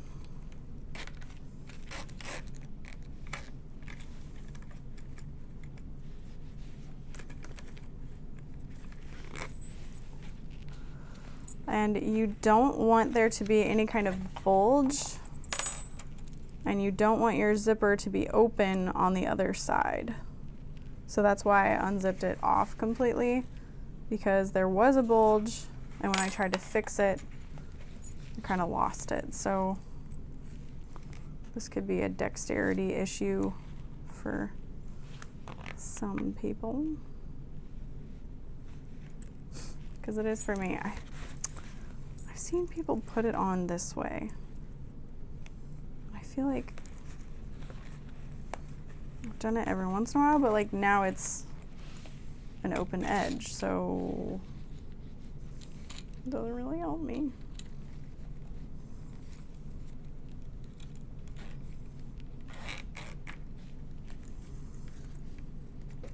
We're just gonna roll with it.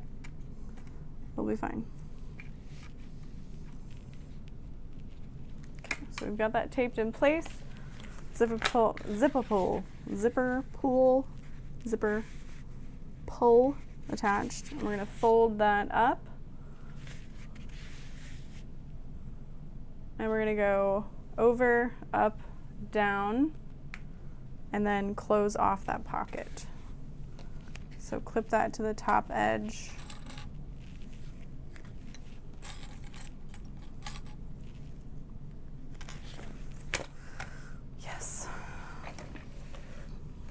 really starting on either side, whatever one floats your boat, starting where your last stitches stopped.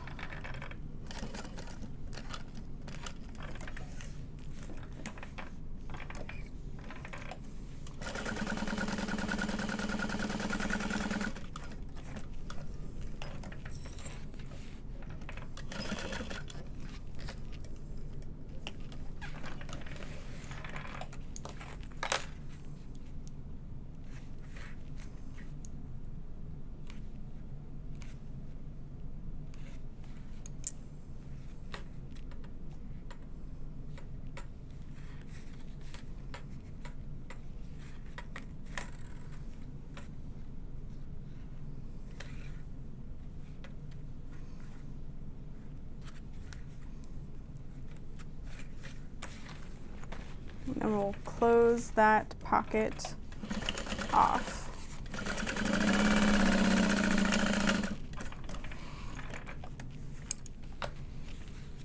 Truly, it's such a fun little zipper pocket, slip pocket combo.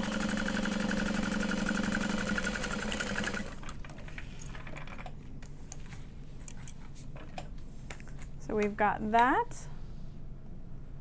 And now we're going to add our upper lining panels. I'm going to get this little name tag attached really quick though. Okay. I'm going to do this 1 inch from the top edge, centered. I think that'll be nice.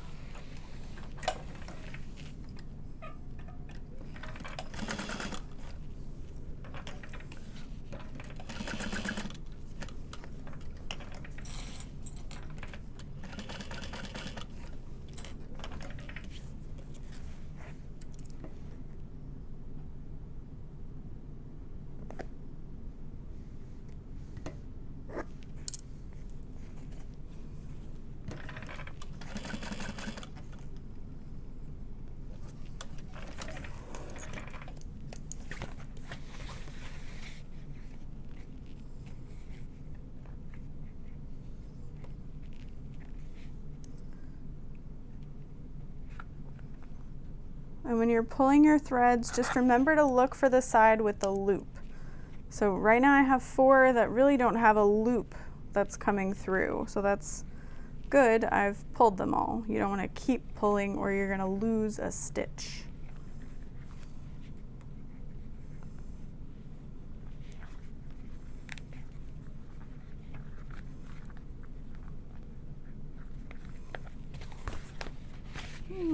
Cute.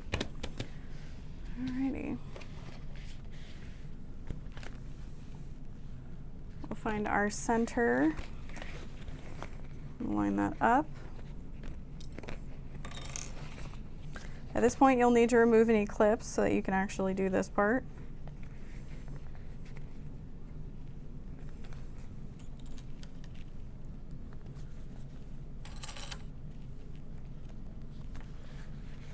And this needs to be a 3/8 inch seam allowance.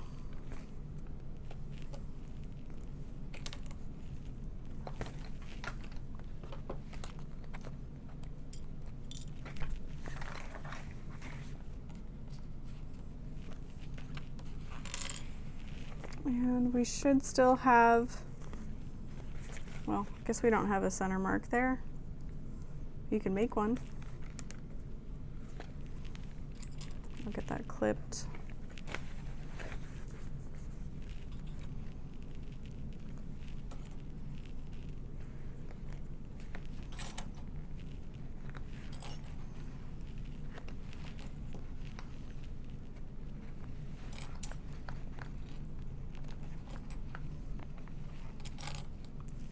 The 3/8 inch for both, and then we'll do some bulk reduction and top stitch on the upper panel.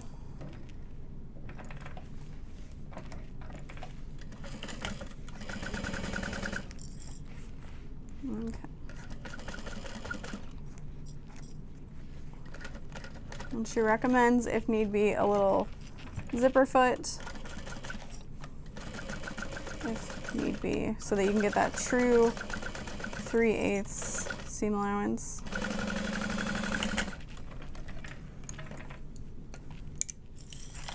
Just do your best. So I'll snip that seam open. You can trim a little excess.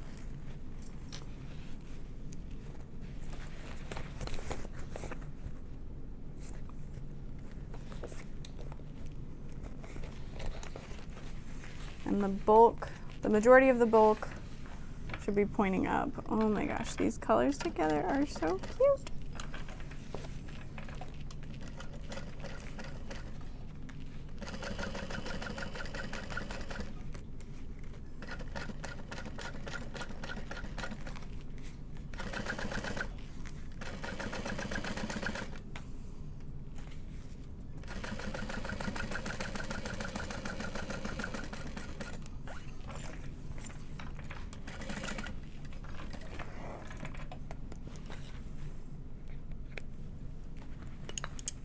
Oh my gosh, I love it so much. You got the zipper pocket here, all completely closed off, and your slip pocket, which feels nice, and it's fully stabilized, so you've got a lot of protection there. And we'll go ahead and finish this side. We're reaching the home stretch here.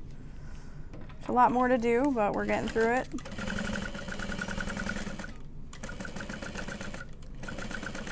Feel free to take a break, come back another day. I have to keep going. I need to finish this.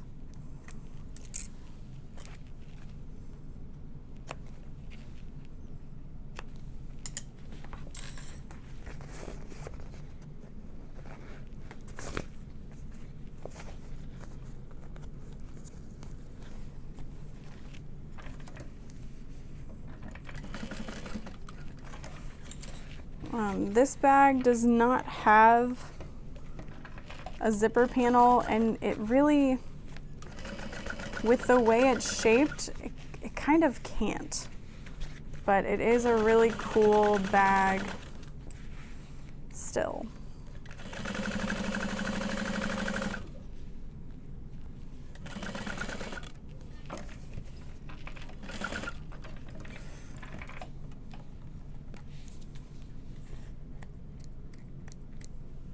And if you need that symmetry, you could add another pocket to this side, but I think we're good.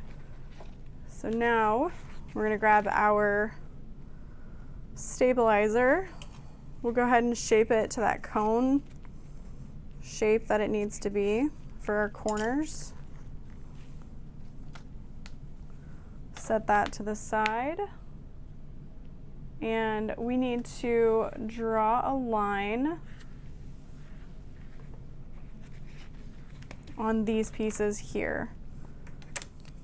We're gonna need to measure our 3/8 inch seam allowance on the side so that we can get that perfect point drawn out, so we know where to start and stop. I'm gonna use a regular pen for this because we're not gonna see it.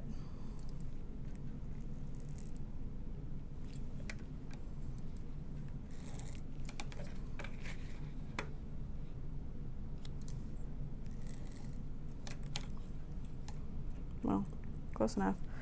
And then we're gonna draw the 3/4 inch line. Oh my goodness, you telling me the ink's almost out on this guy? Probably, who knows how long it's been here.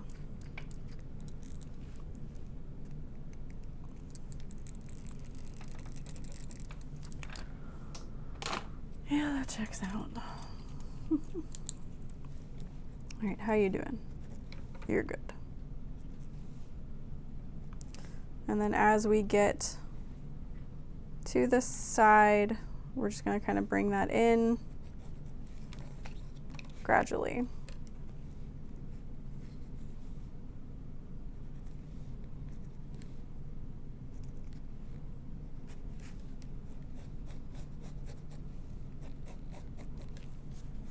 Voila. Voila. Mark my center. I'm like, oh boy, were these both supposed to have stabilizer? I don't think so. But we'll go ahead and measure our center line here as well.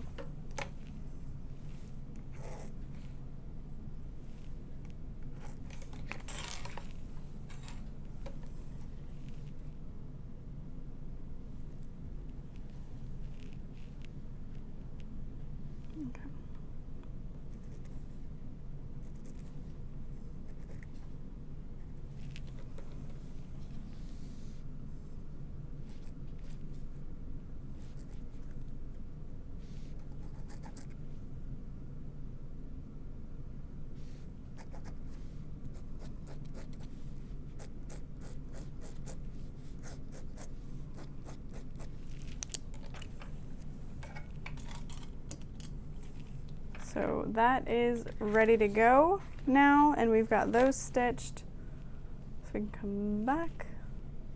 We're gonna start with our short one and our side without panel.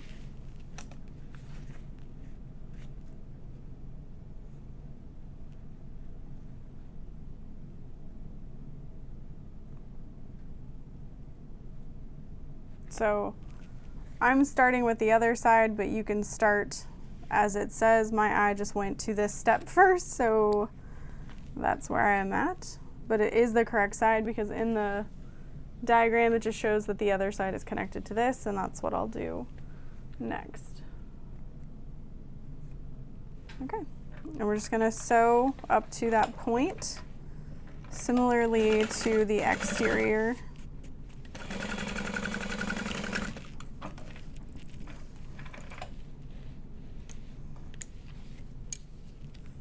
I think it's fun too because she could have said, I'm not gonna worry about the point on the inside, but she was like, nah, we're worrying about the point on the inside.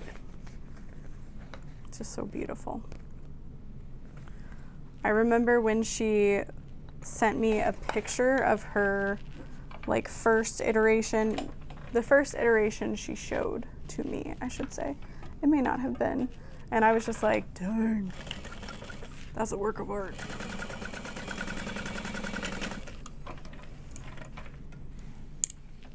And like she knew this was a pattern that wasn't for everybody, but she was still really proud of it. So I'm happy to be here to do my very best sewing it up. That doesn't mean it's the best. It's just my best. Okay.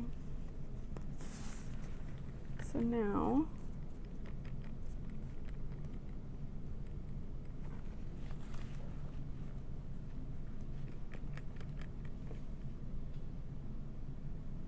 okay, yep. And we'll sew down this side starting at the point, 3/8 of an inch.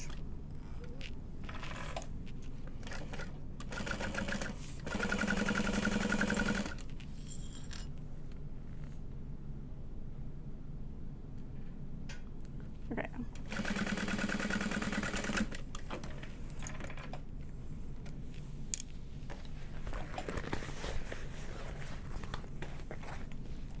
We're going to cut away some excess.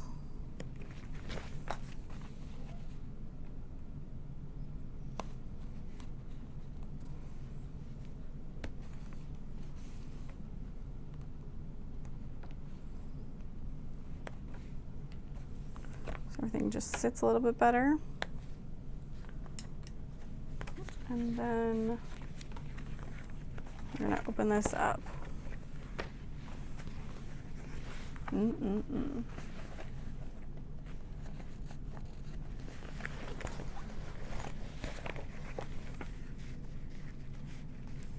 everything sits nicely and can breathe. And we're going to add our point stabilizer to that as well. And then we're going to work on top stitching. We're going to add our snips there. pressing that open. And I am using a mid-weight vinyl for this, so I'm not super worried about trimming anything away right now. It's too late. I can't do it. So I'm going to go ahead and just iron this over the seam as well. Yep, just about like that. We're going to top stitch not on the point like we did the exterior. We're going to be top stitching it on the outside of the point, down and around.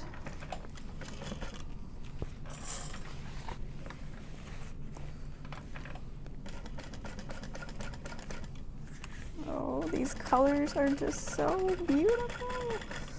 Okay, so we're gonna come in, verifying, yes, down, across,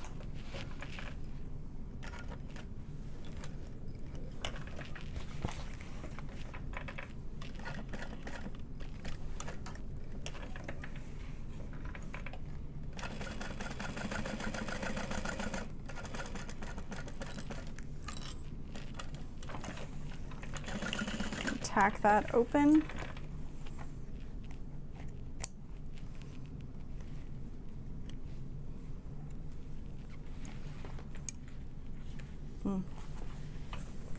I am loving the recycled nylon for the lining of this so much. All right, we're just gonna repeat all of that to the other side now. Line that up, 3/8 of an inch.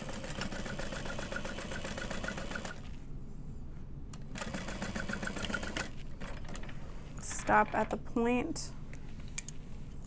We'll go ahead and make our little snip now.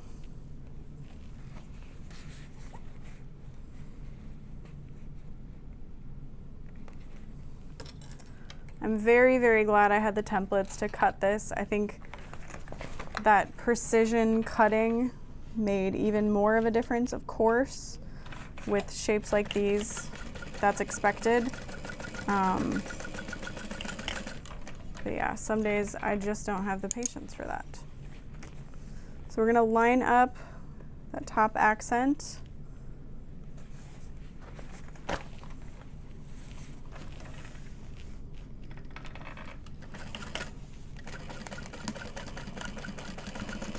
And this is where I've got a woven label, and I want to make sure I get that in just the right spot.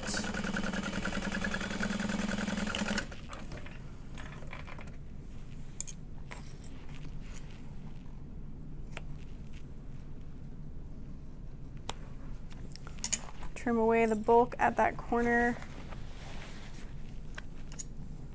and on that curve at the side. Lay it flat. And we are about to be doing a lot of taping for our drop-in lining, so just be ready for that. Okay, and now here's this area that we're gonna interface.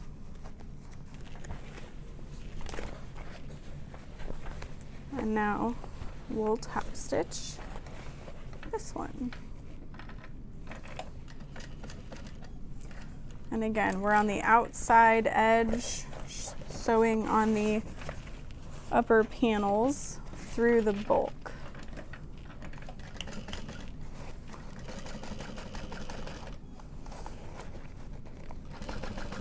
To the point, down, across,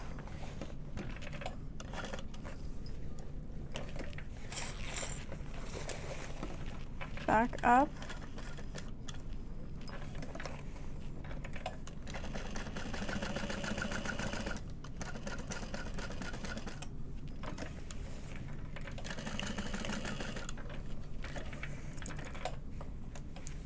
all right. So now we just need to sew across the bottom. Sew that at 3/8 of an inch.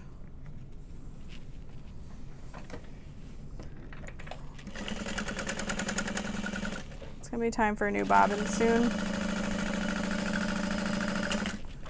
And because this nylon has like a bit of a matte surface to it, it doesn't want to slip and slide around, which is nice.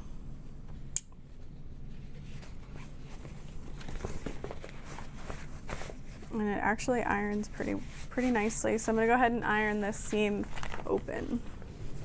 Just be careful you don't iron it for too long at too high of a heat, or, I mean, potentially it could melt. Most fabrics could. Not most, but it happens.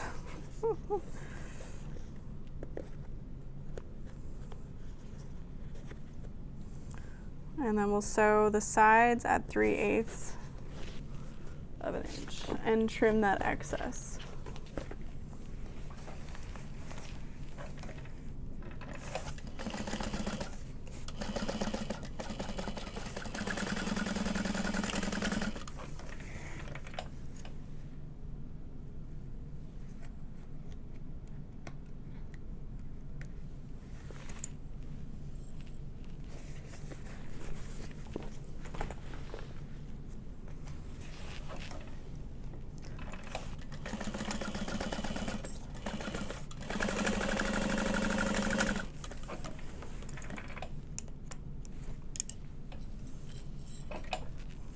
All of our pattern pieces have now been sewn together.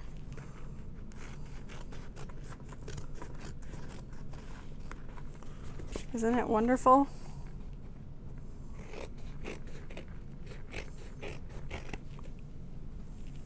I'm so happy. So this is going to stay just the way it is, and this is going to get placed inside of our bag, which has been in smoosh position.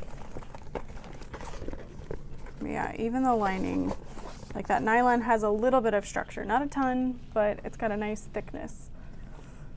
Nice thickness to it.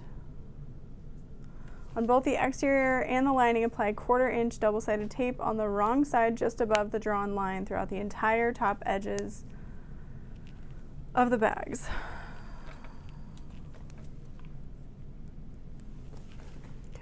Let's do this. Go slow around the curves and make sure you're pressing that tape down well.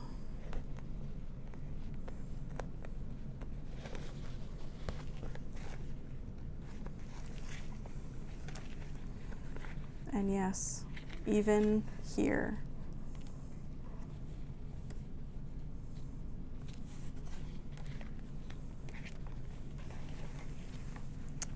I did top stitch this on my flatbed. I do have a cylinder arm. I'm still going to top stitch this on my flatbed just because it takes a lot of time to switch over to that machine for me. I just, right now, I don't have it in me. Can't do it, Bob. I don't have the talent.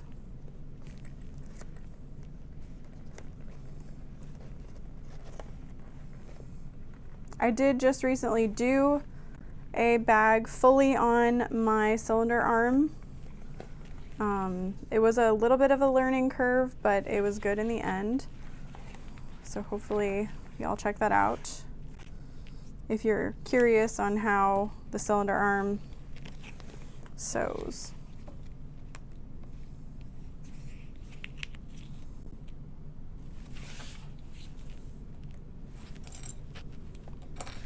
Okay, that is taped.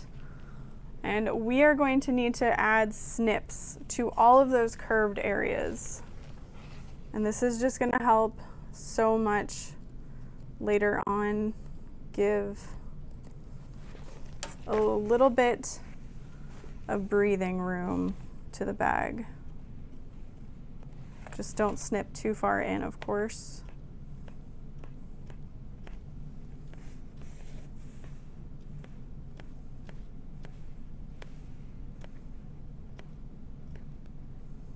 Just meditate. Imagine this is your Zen garden, your bag making Zen garden.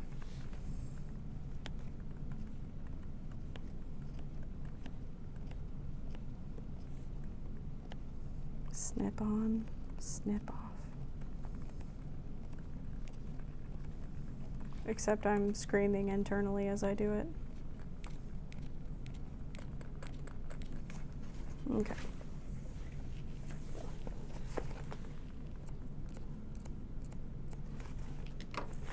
So there's that. That's our lining. And we still have to do our exterior, but we're so much closer to being done. Anterior mount. Okay. This feels so much nicer than the first one I made. I definitely did not add enough woven interfacing to the print I used. So I am obsessed. I will say I wish I had added the extra layer of interfacing to the bottom, and I almost think that the pattern instructions should just have you do it. But yeah. All right, I never made the center line here, so I'm gonna go ahead and do that.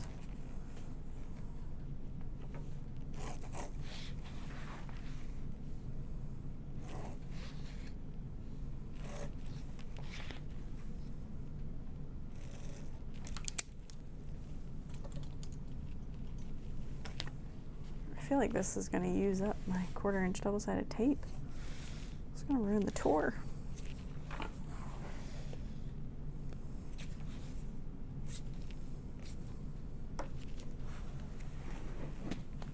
Oh, I forgot about that. So cute. All right, each side of the lines, and then we still have to snip this as well. So I'll be honest, if you've made it this far, this is more bag than I can handle at this stage in my life with a 4-year-old and what feels like 4 full-time jobs. So if you're watching this, you're like, no, this is too much bag for me. That's fair. But if you're watching it and you're like, that seems like the most fun challenge I could accept in my life right now, then please do it. You will not regret purchasing this pattern. I mean, all of Shannon's patterns are just so well done, and I'm so proud of her for like raising the bar, it feels like. I know I look at my patterns and definitely my old patterns. Not that I'm like constantly comparing, but you know, just like, oh boy, she's doing such a good job. She's added so much value, so that's amazing.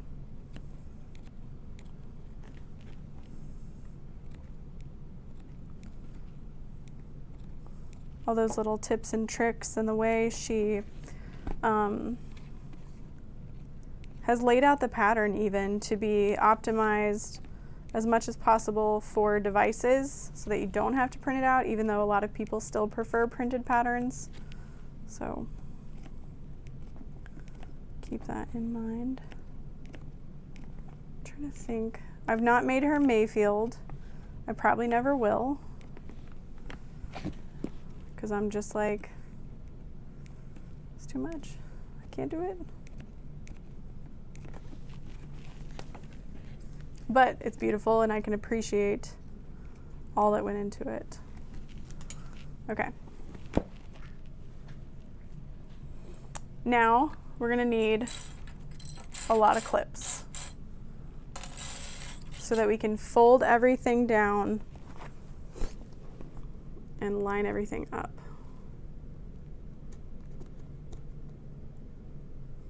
So I'm not peeling all of the tape away right now.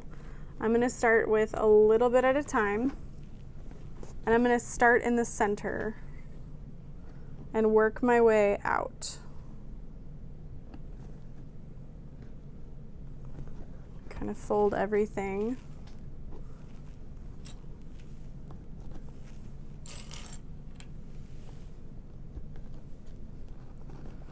And if things don't seem like they want to sit just right, I would recommend adding a couple more snips. And that will make such a difference. like right here. Oh, okay, I got it.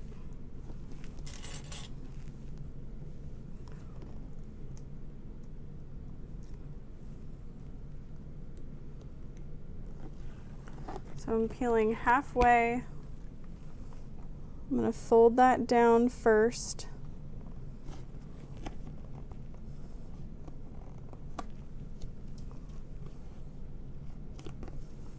And then work my way in the other direction.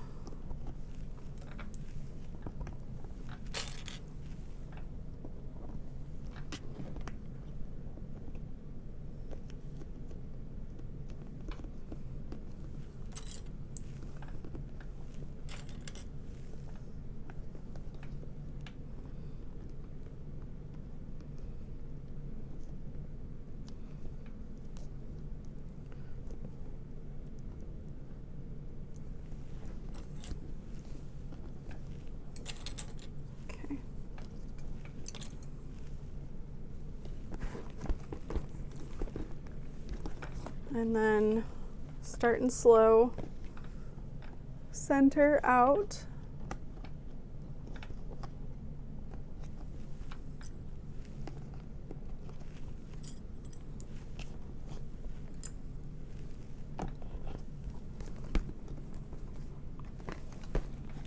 And now we can kind of start to lay that flat.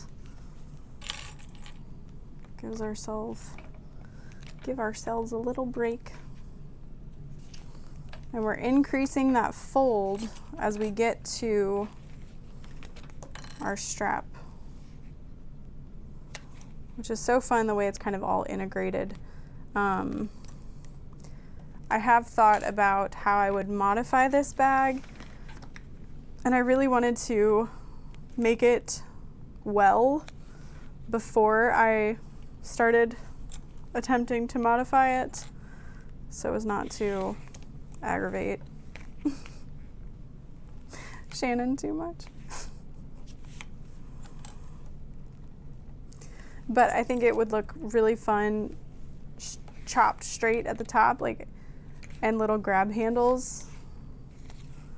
So cute, but still keep like the insides the same.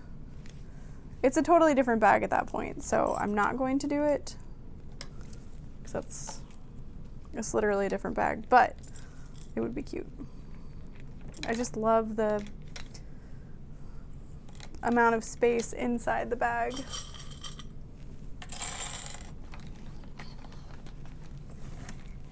The most.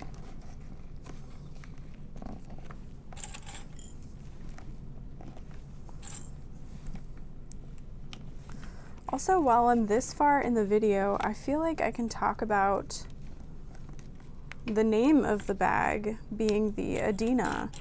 It's such a beautiful and powerful name, and I love who it's named after, because I feel like that can be said for the person it's named after as well. Just beautiful, powerful. It's nice. Okay. We want to make sure that there is little to no gap on that strap.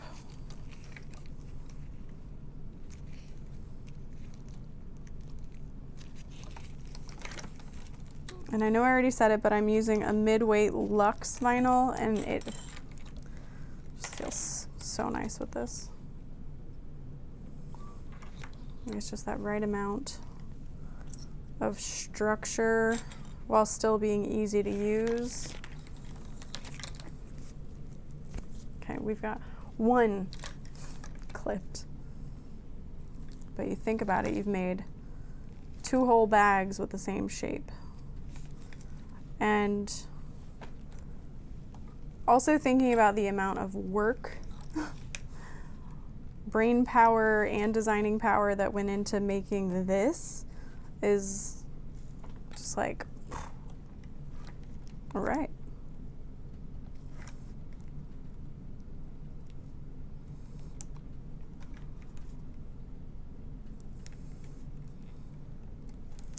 So just remember, when you're purchasing a pattern, it might have a high price, but it also had a lot of work that went into it. So just keep that in mind.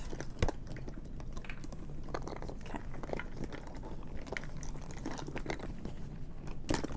Activate the squish mode. Evermore. She's just sitting in a box watching me. Hey girl, how you doing? How long you been there? Just the slow blink.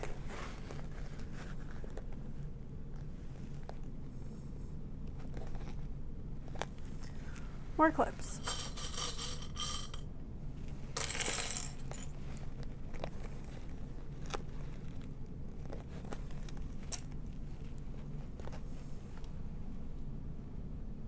Okay.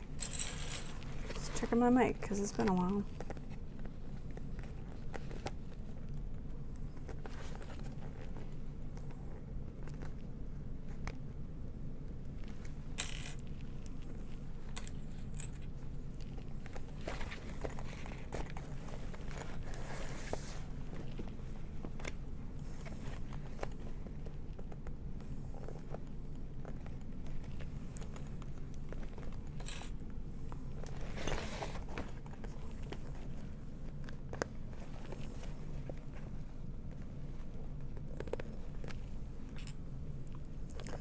All right, I think I've just collectively made the decision to finish the bag tomorrow morning,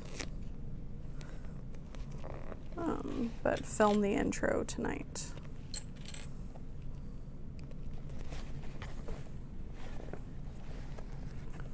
Just because after all this, I'm like, can't do it.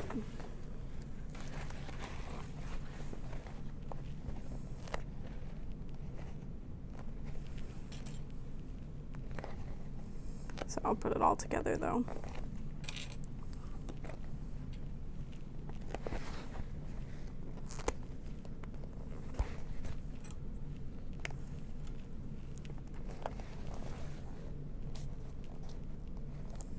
Okay, coming together at the top.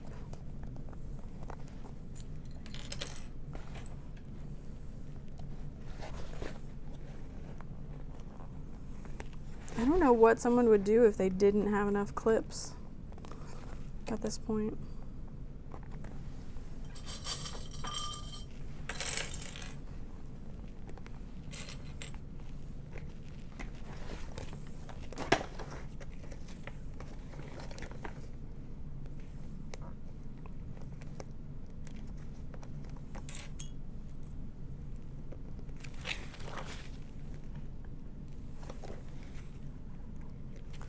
I also have to turn off my air conditioner, and it's getting hot because obviously I'm in a sweater. Silly.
right.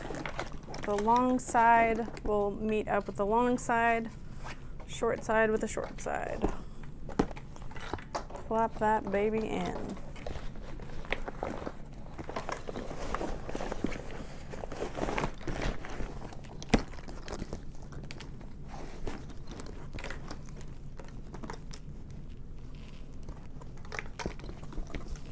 And we'll line up those center marks, center snips first.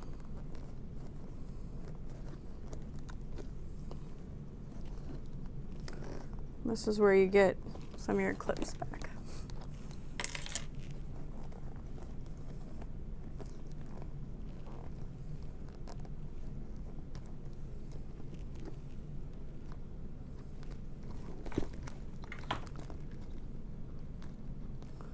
Make sure the lining is inside the bag. The short sides are not going to line up because it's kind of a bit of bulk reduction the way it's designed.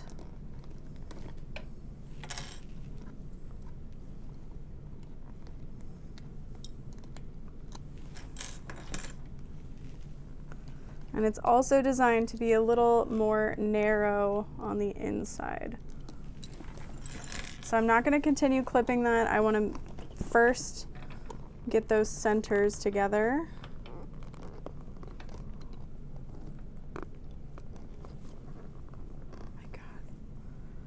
Scared the crap out of me. Ben. Oh, Ben. Bring it here. I'll throw it. Well, I'll throw the mouse. Oh, do you want to play fetch? Get the mouse. Go get it. Go get the mouse. Go get it. Bring it back. Where did that even come from? R.I.P. I stepped on one with my sewing foot earlier. Sewing machine foot.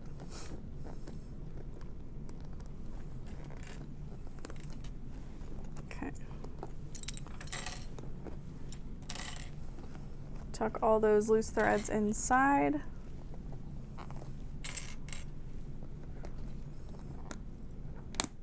That was the other one I stepped on.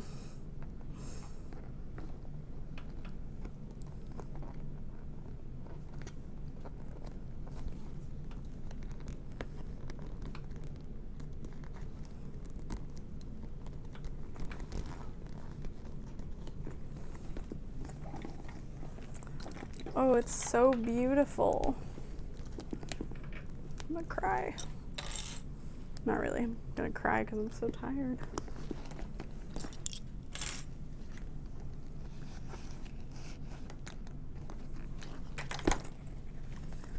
And again, it is designed to be a little bit smaller on the inside, so just be aware of that.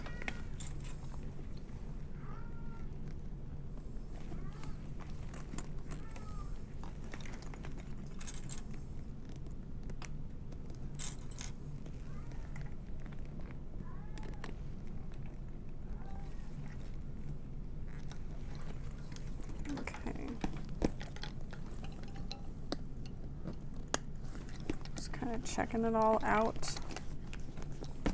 There's that smoosh. You want the snap to go in, but the sides to kind of shape it like that.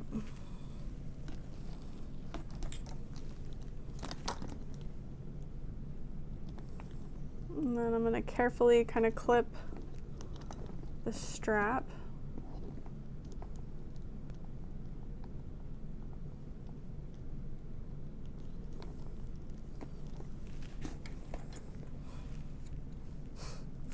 Seeing it together, part of me is like, just finish it. I'm like, no, I'll mess it up.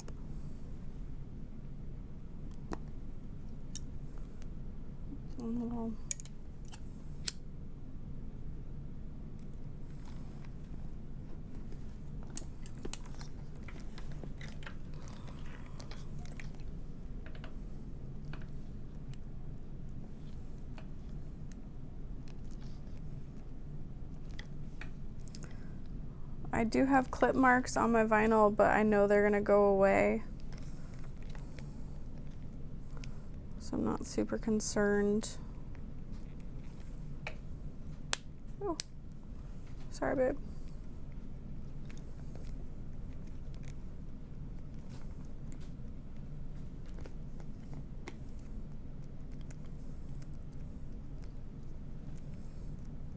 Okay.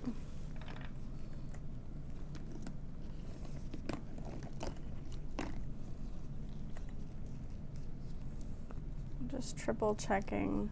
I might just say F it and I might top stitch this. But then if I top stitch it, like, I'm nearly finished. I want to know what time it is. It's 1:48. I'm gonna call it.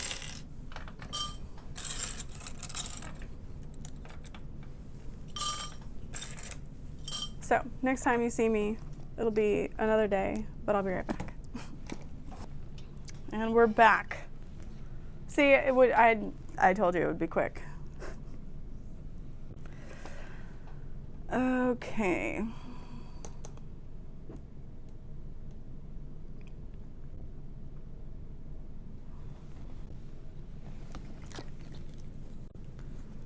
I think everything is looking good. We've got the bumps mentioned.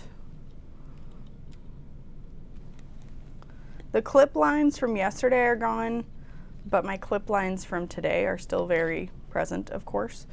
So keep that in mind. On both ends of the outer strap panels, only measure 1 inch up from the raw end.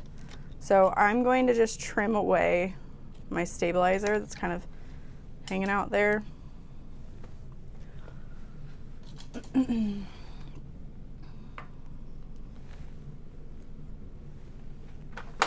We're gonna get some glue.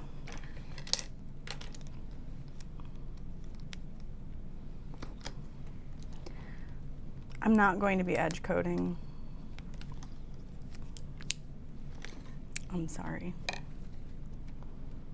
So 1 inch up and center.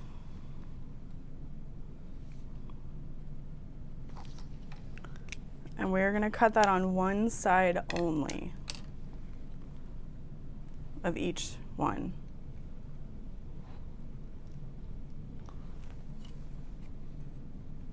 So start, you wanna make this one snip and just go straight. Start at the center, kind of watch the shadow of your scissors as they fall. We'll add some glue and clip that together.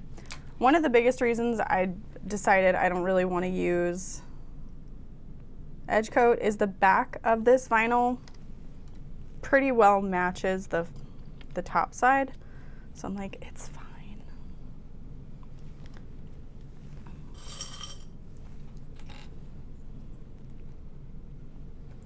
So we're going to clip that together just for a little while.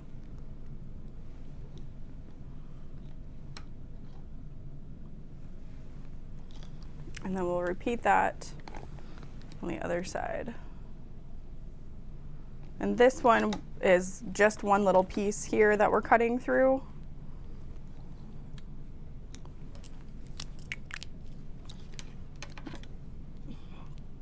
And that's because you're not going to see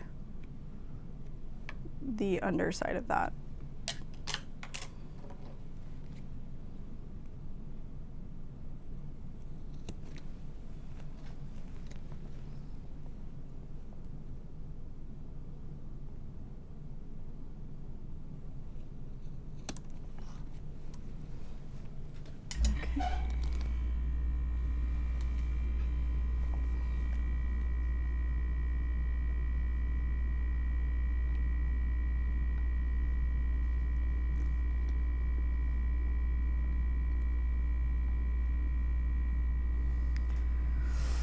Okay,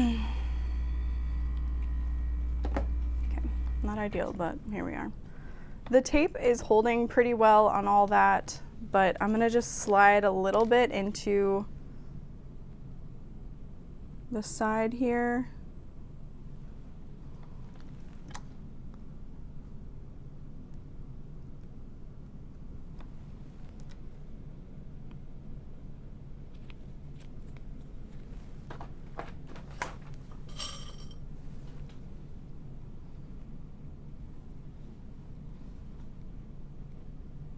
And you don't want to add so much that it's like spilling out. And then you can draw in that seam allowance just to make sure that you've got absolute precision. And we're going to start on the shorter side.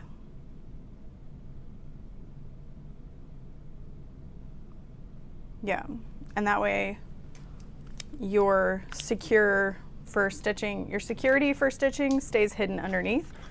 I'm gonna change my bobbin because I haven't yet, and we might have made it, but that kind of living on the edge is not for me at this point. But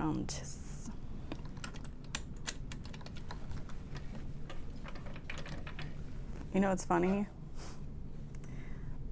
It's a different day, and I could have tried to set up my filming on the cylinder arm. I'm still not going to. Oh, it's so pretty.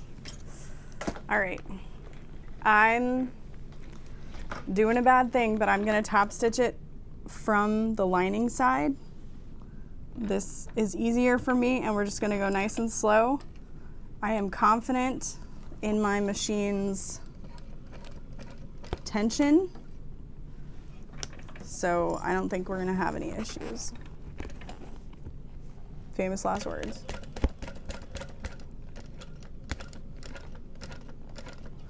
So I'm just gonna go slow.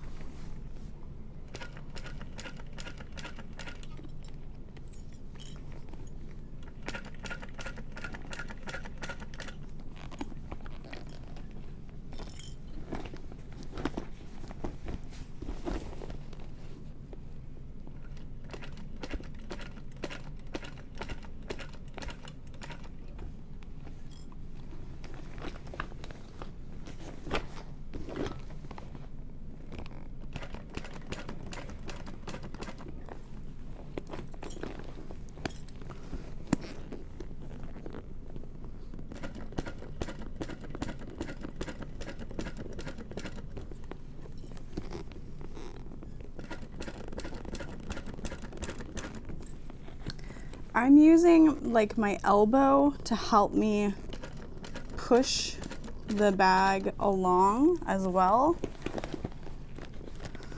And that can be helpful.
Whoop.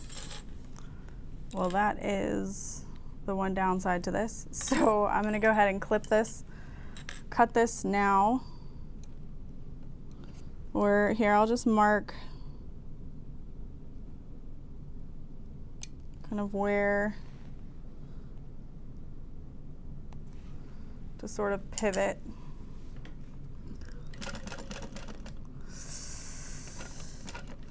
Oh, okay.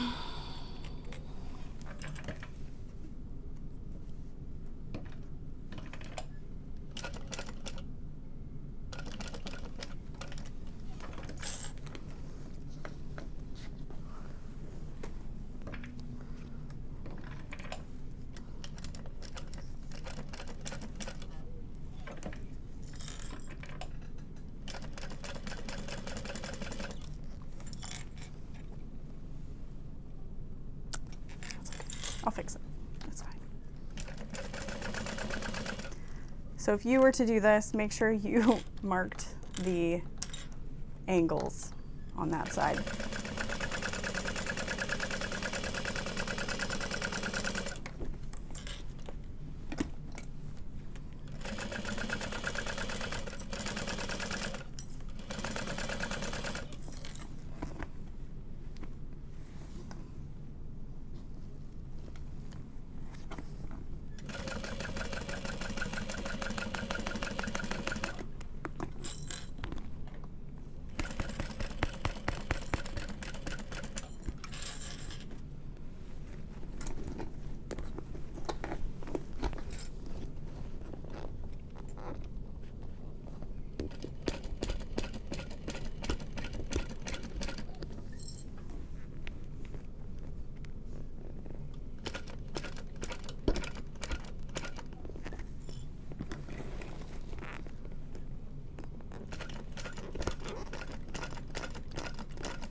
Okay, pulling our threads to the back as much as we can.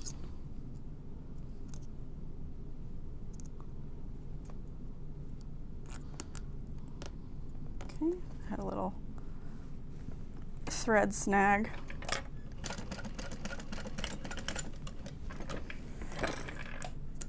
It's okay, I can clean that up. And reshape that.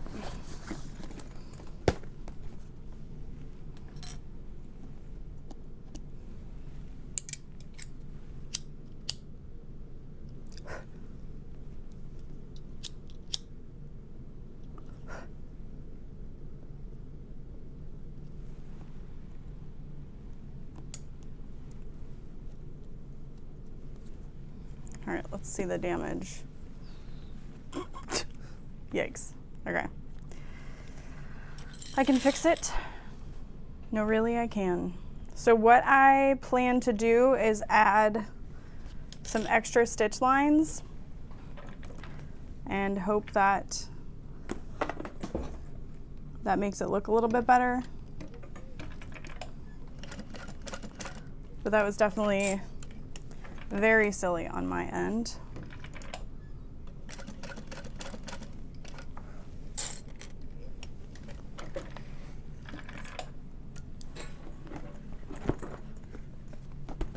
This end does get kind of tucked under, but it's still a pretty big feature point of the bag. So I wish I had been more careful.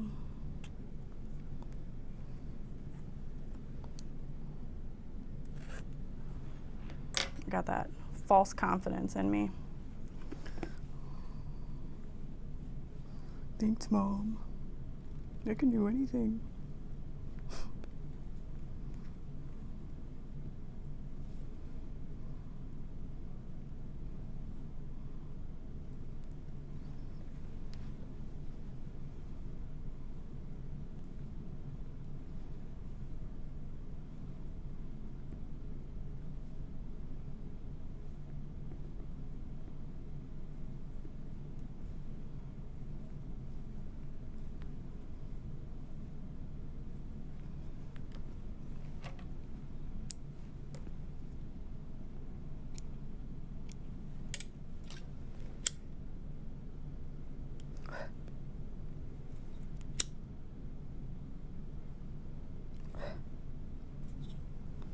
Okay. Now that we've got that done, We're going to cut the excess.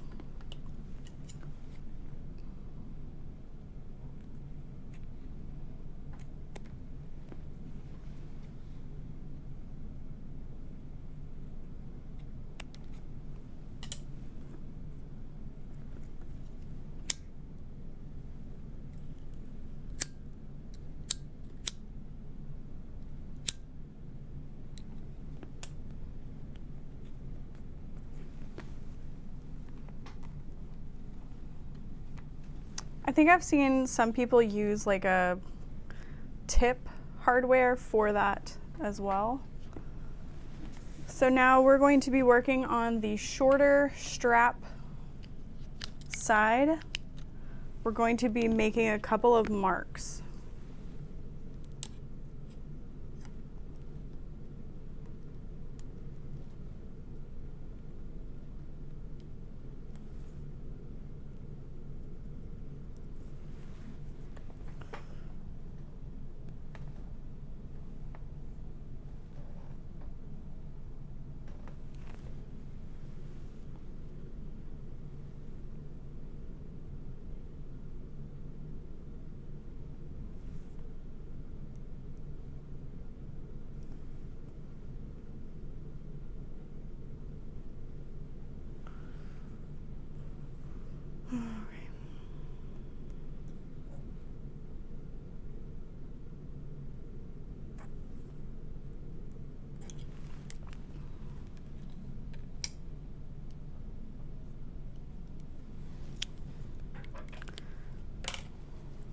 We're going to get our pin buckle.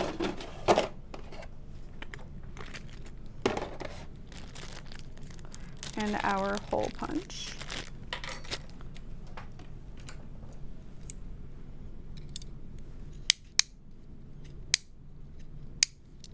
So we're going to make a large hole on the first one, large-ish.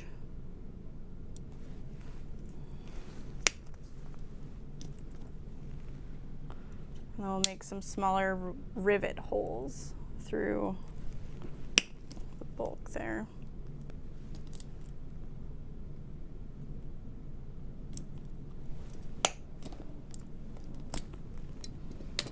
We're going to make sure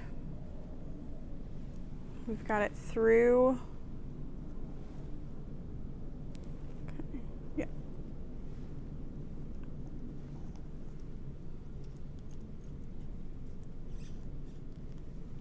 Pin buckle goes through the top hole, and then we'll slide that just over the center bar, and then let it close naturally, and kind of line that up how you want it, fold it on itself,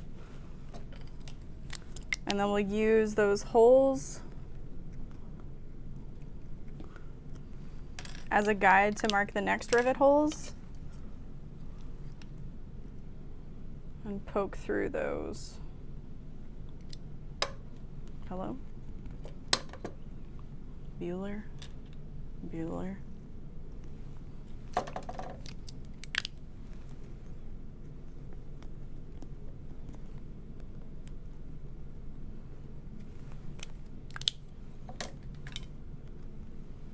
There they are.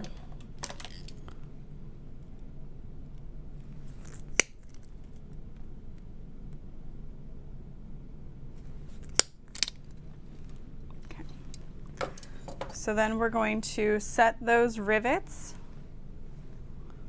unless you're edge painting and I'm not. Okay. Love you, Shannon, I'm not. Not today.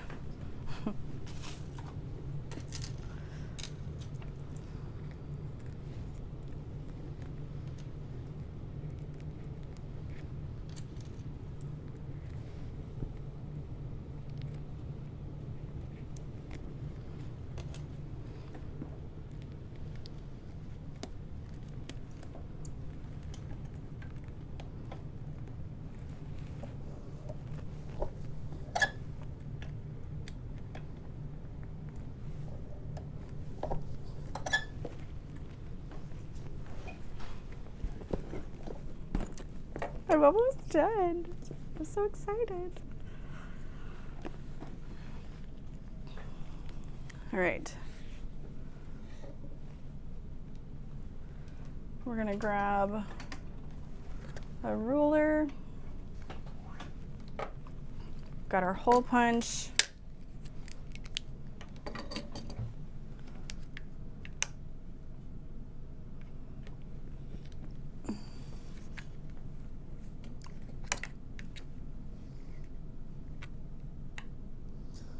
We're gonna start with a mark 2 inches in, and then every 1.5 inches from that.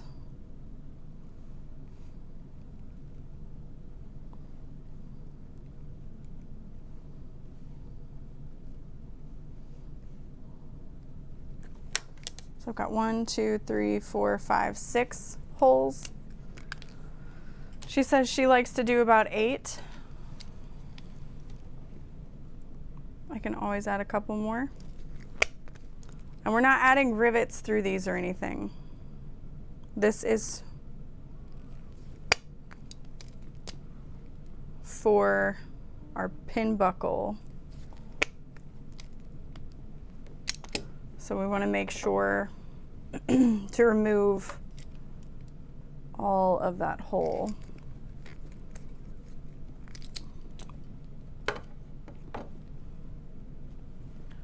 So you might just need to use like a little awl to get that dot out.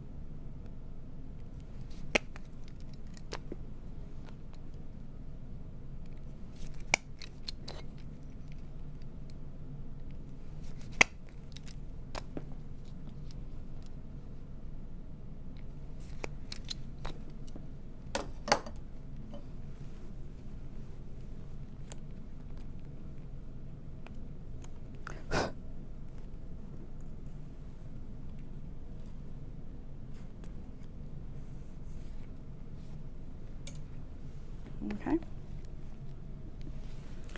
And then you would edge coat, set your rivets, slide this through where it feels right.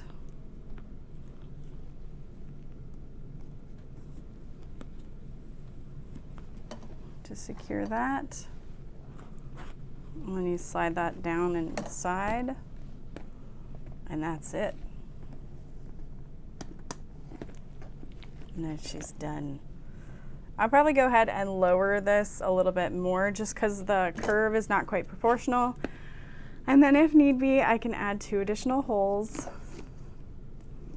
I'll go ahead and do that. It's defiance disorder at this point.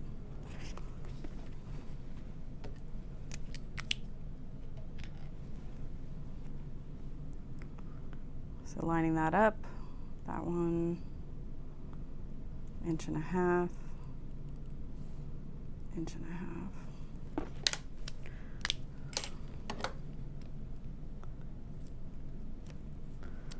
If you're having trouble making your holes, just make sure that your hole punch is kind of cleaned out if possible, and it could be that it needs to be sharpened. These do get dull over time.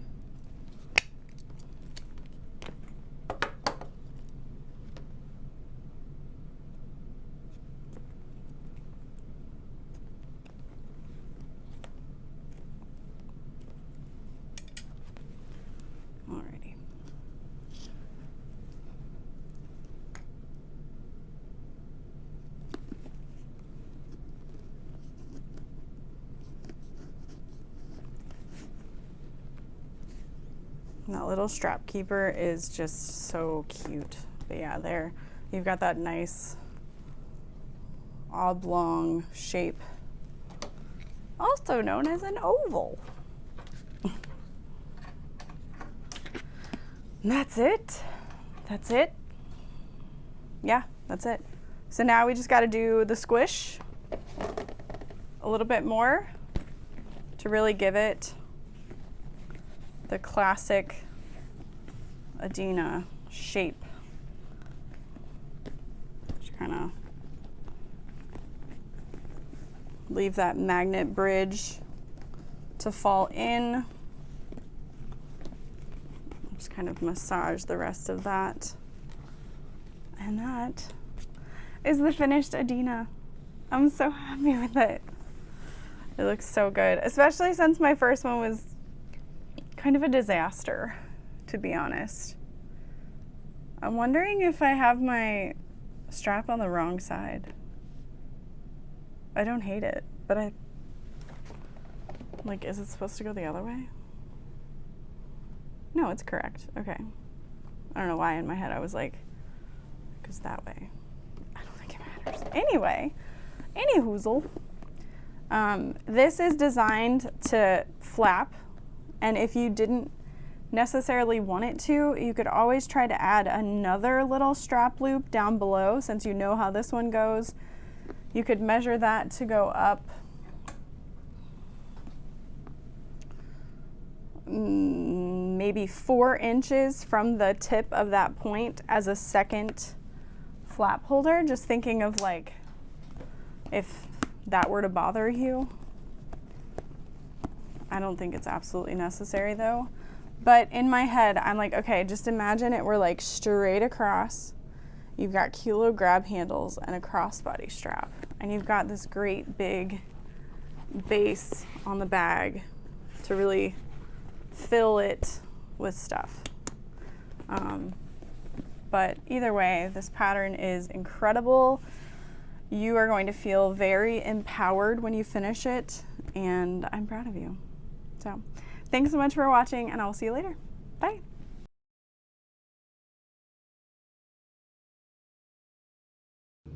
What are you doing?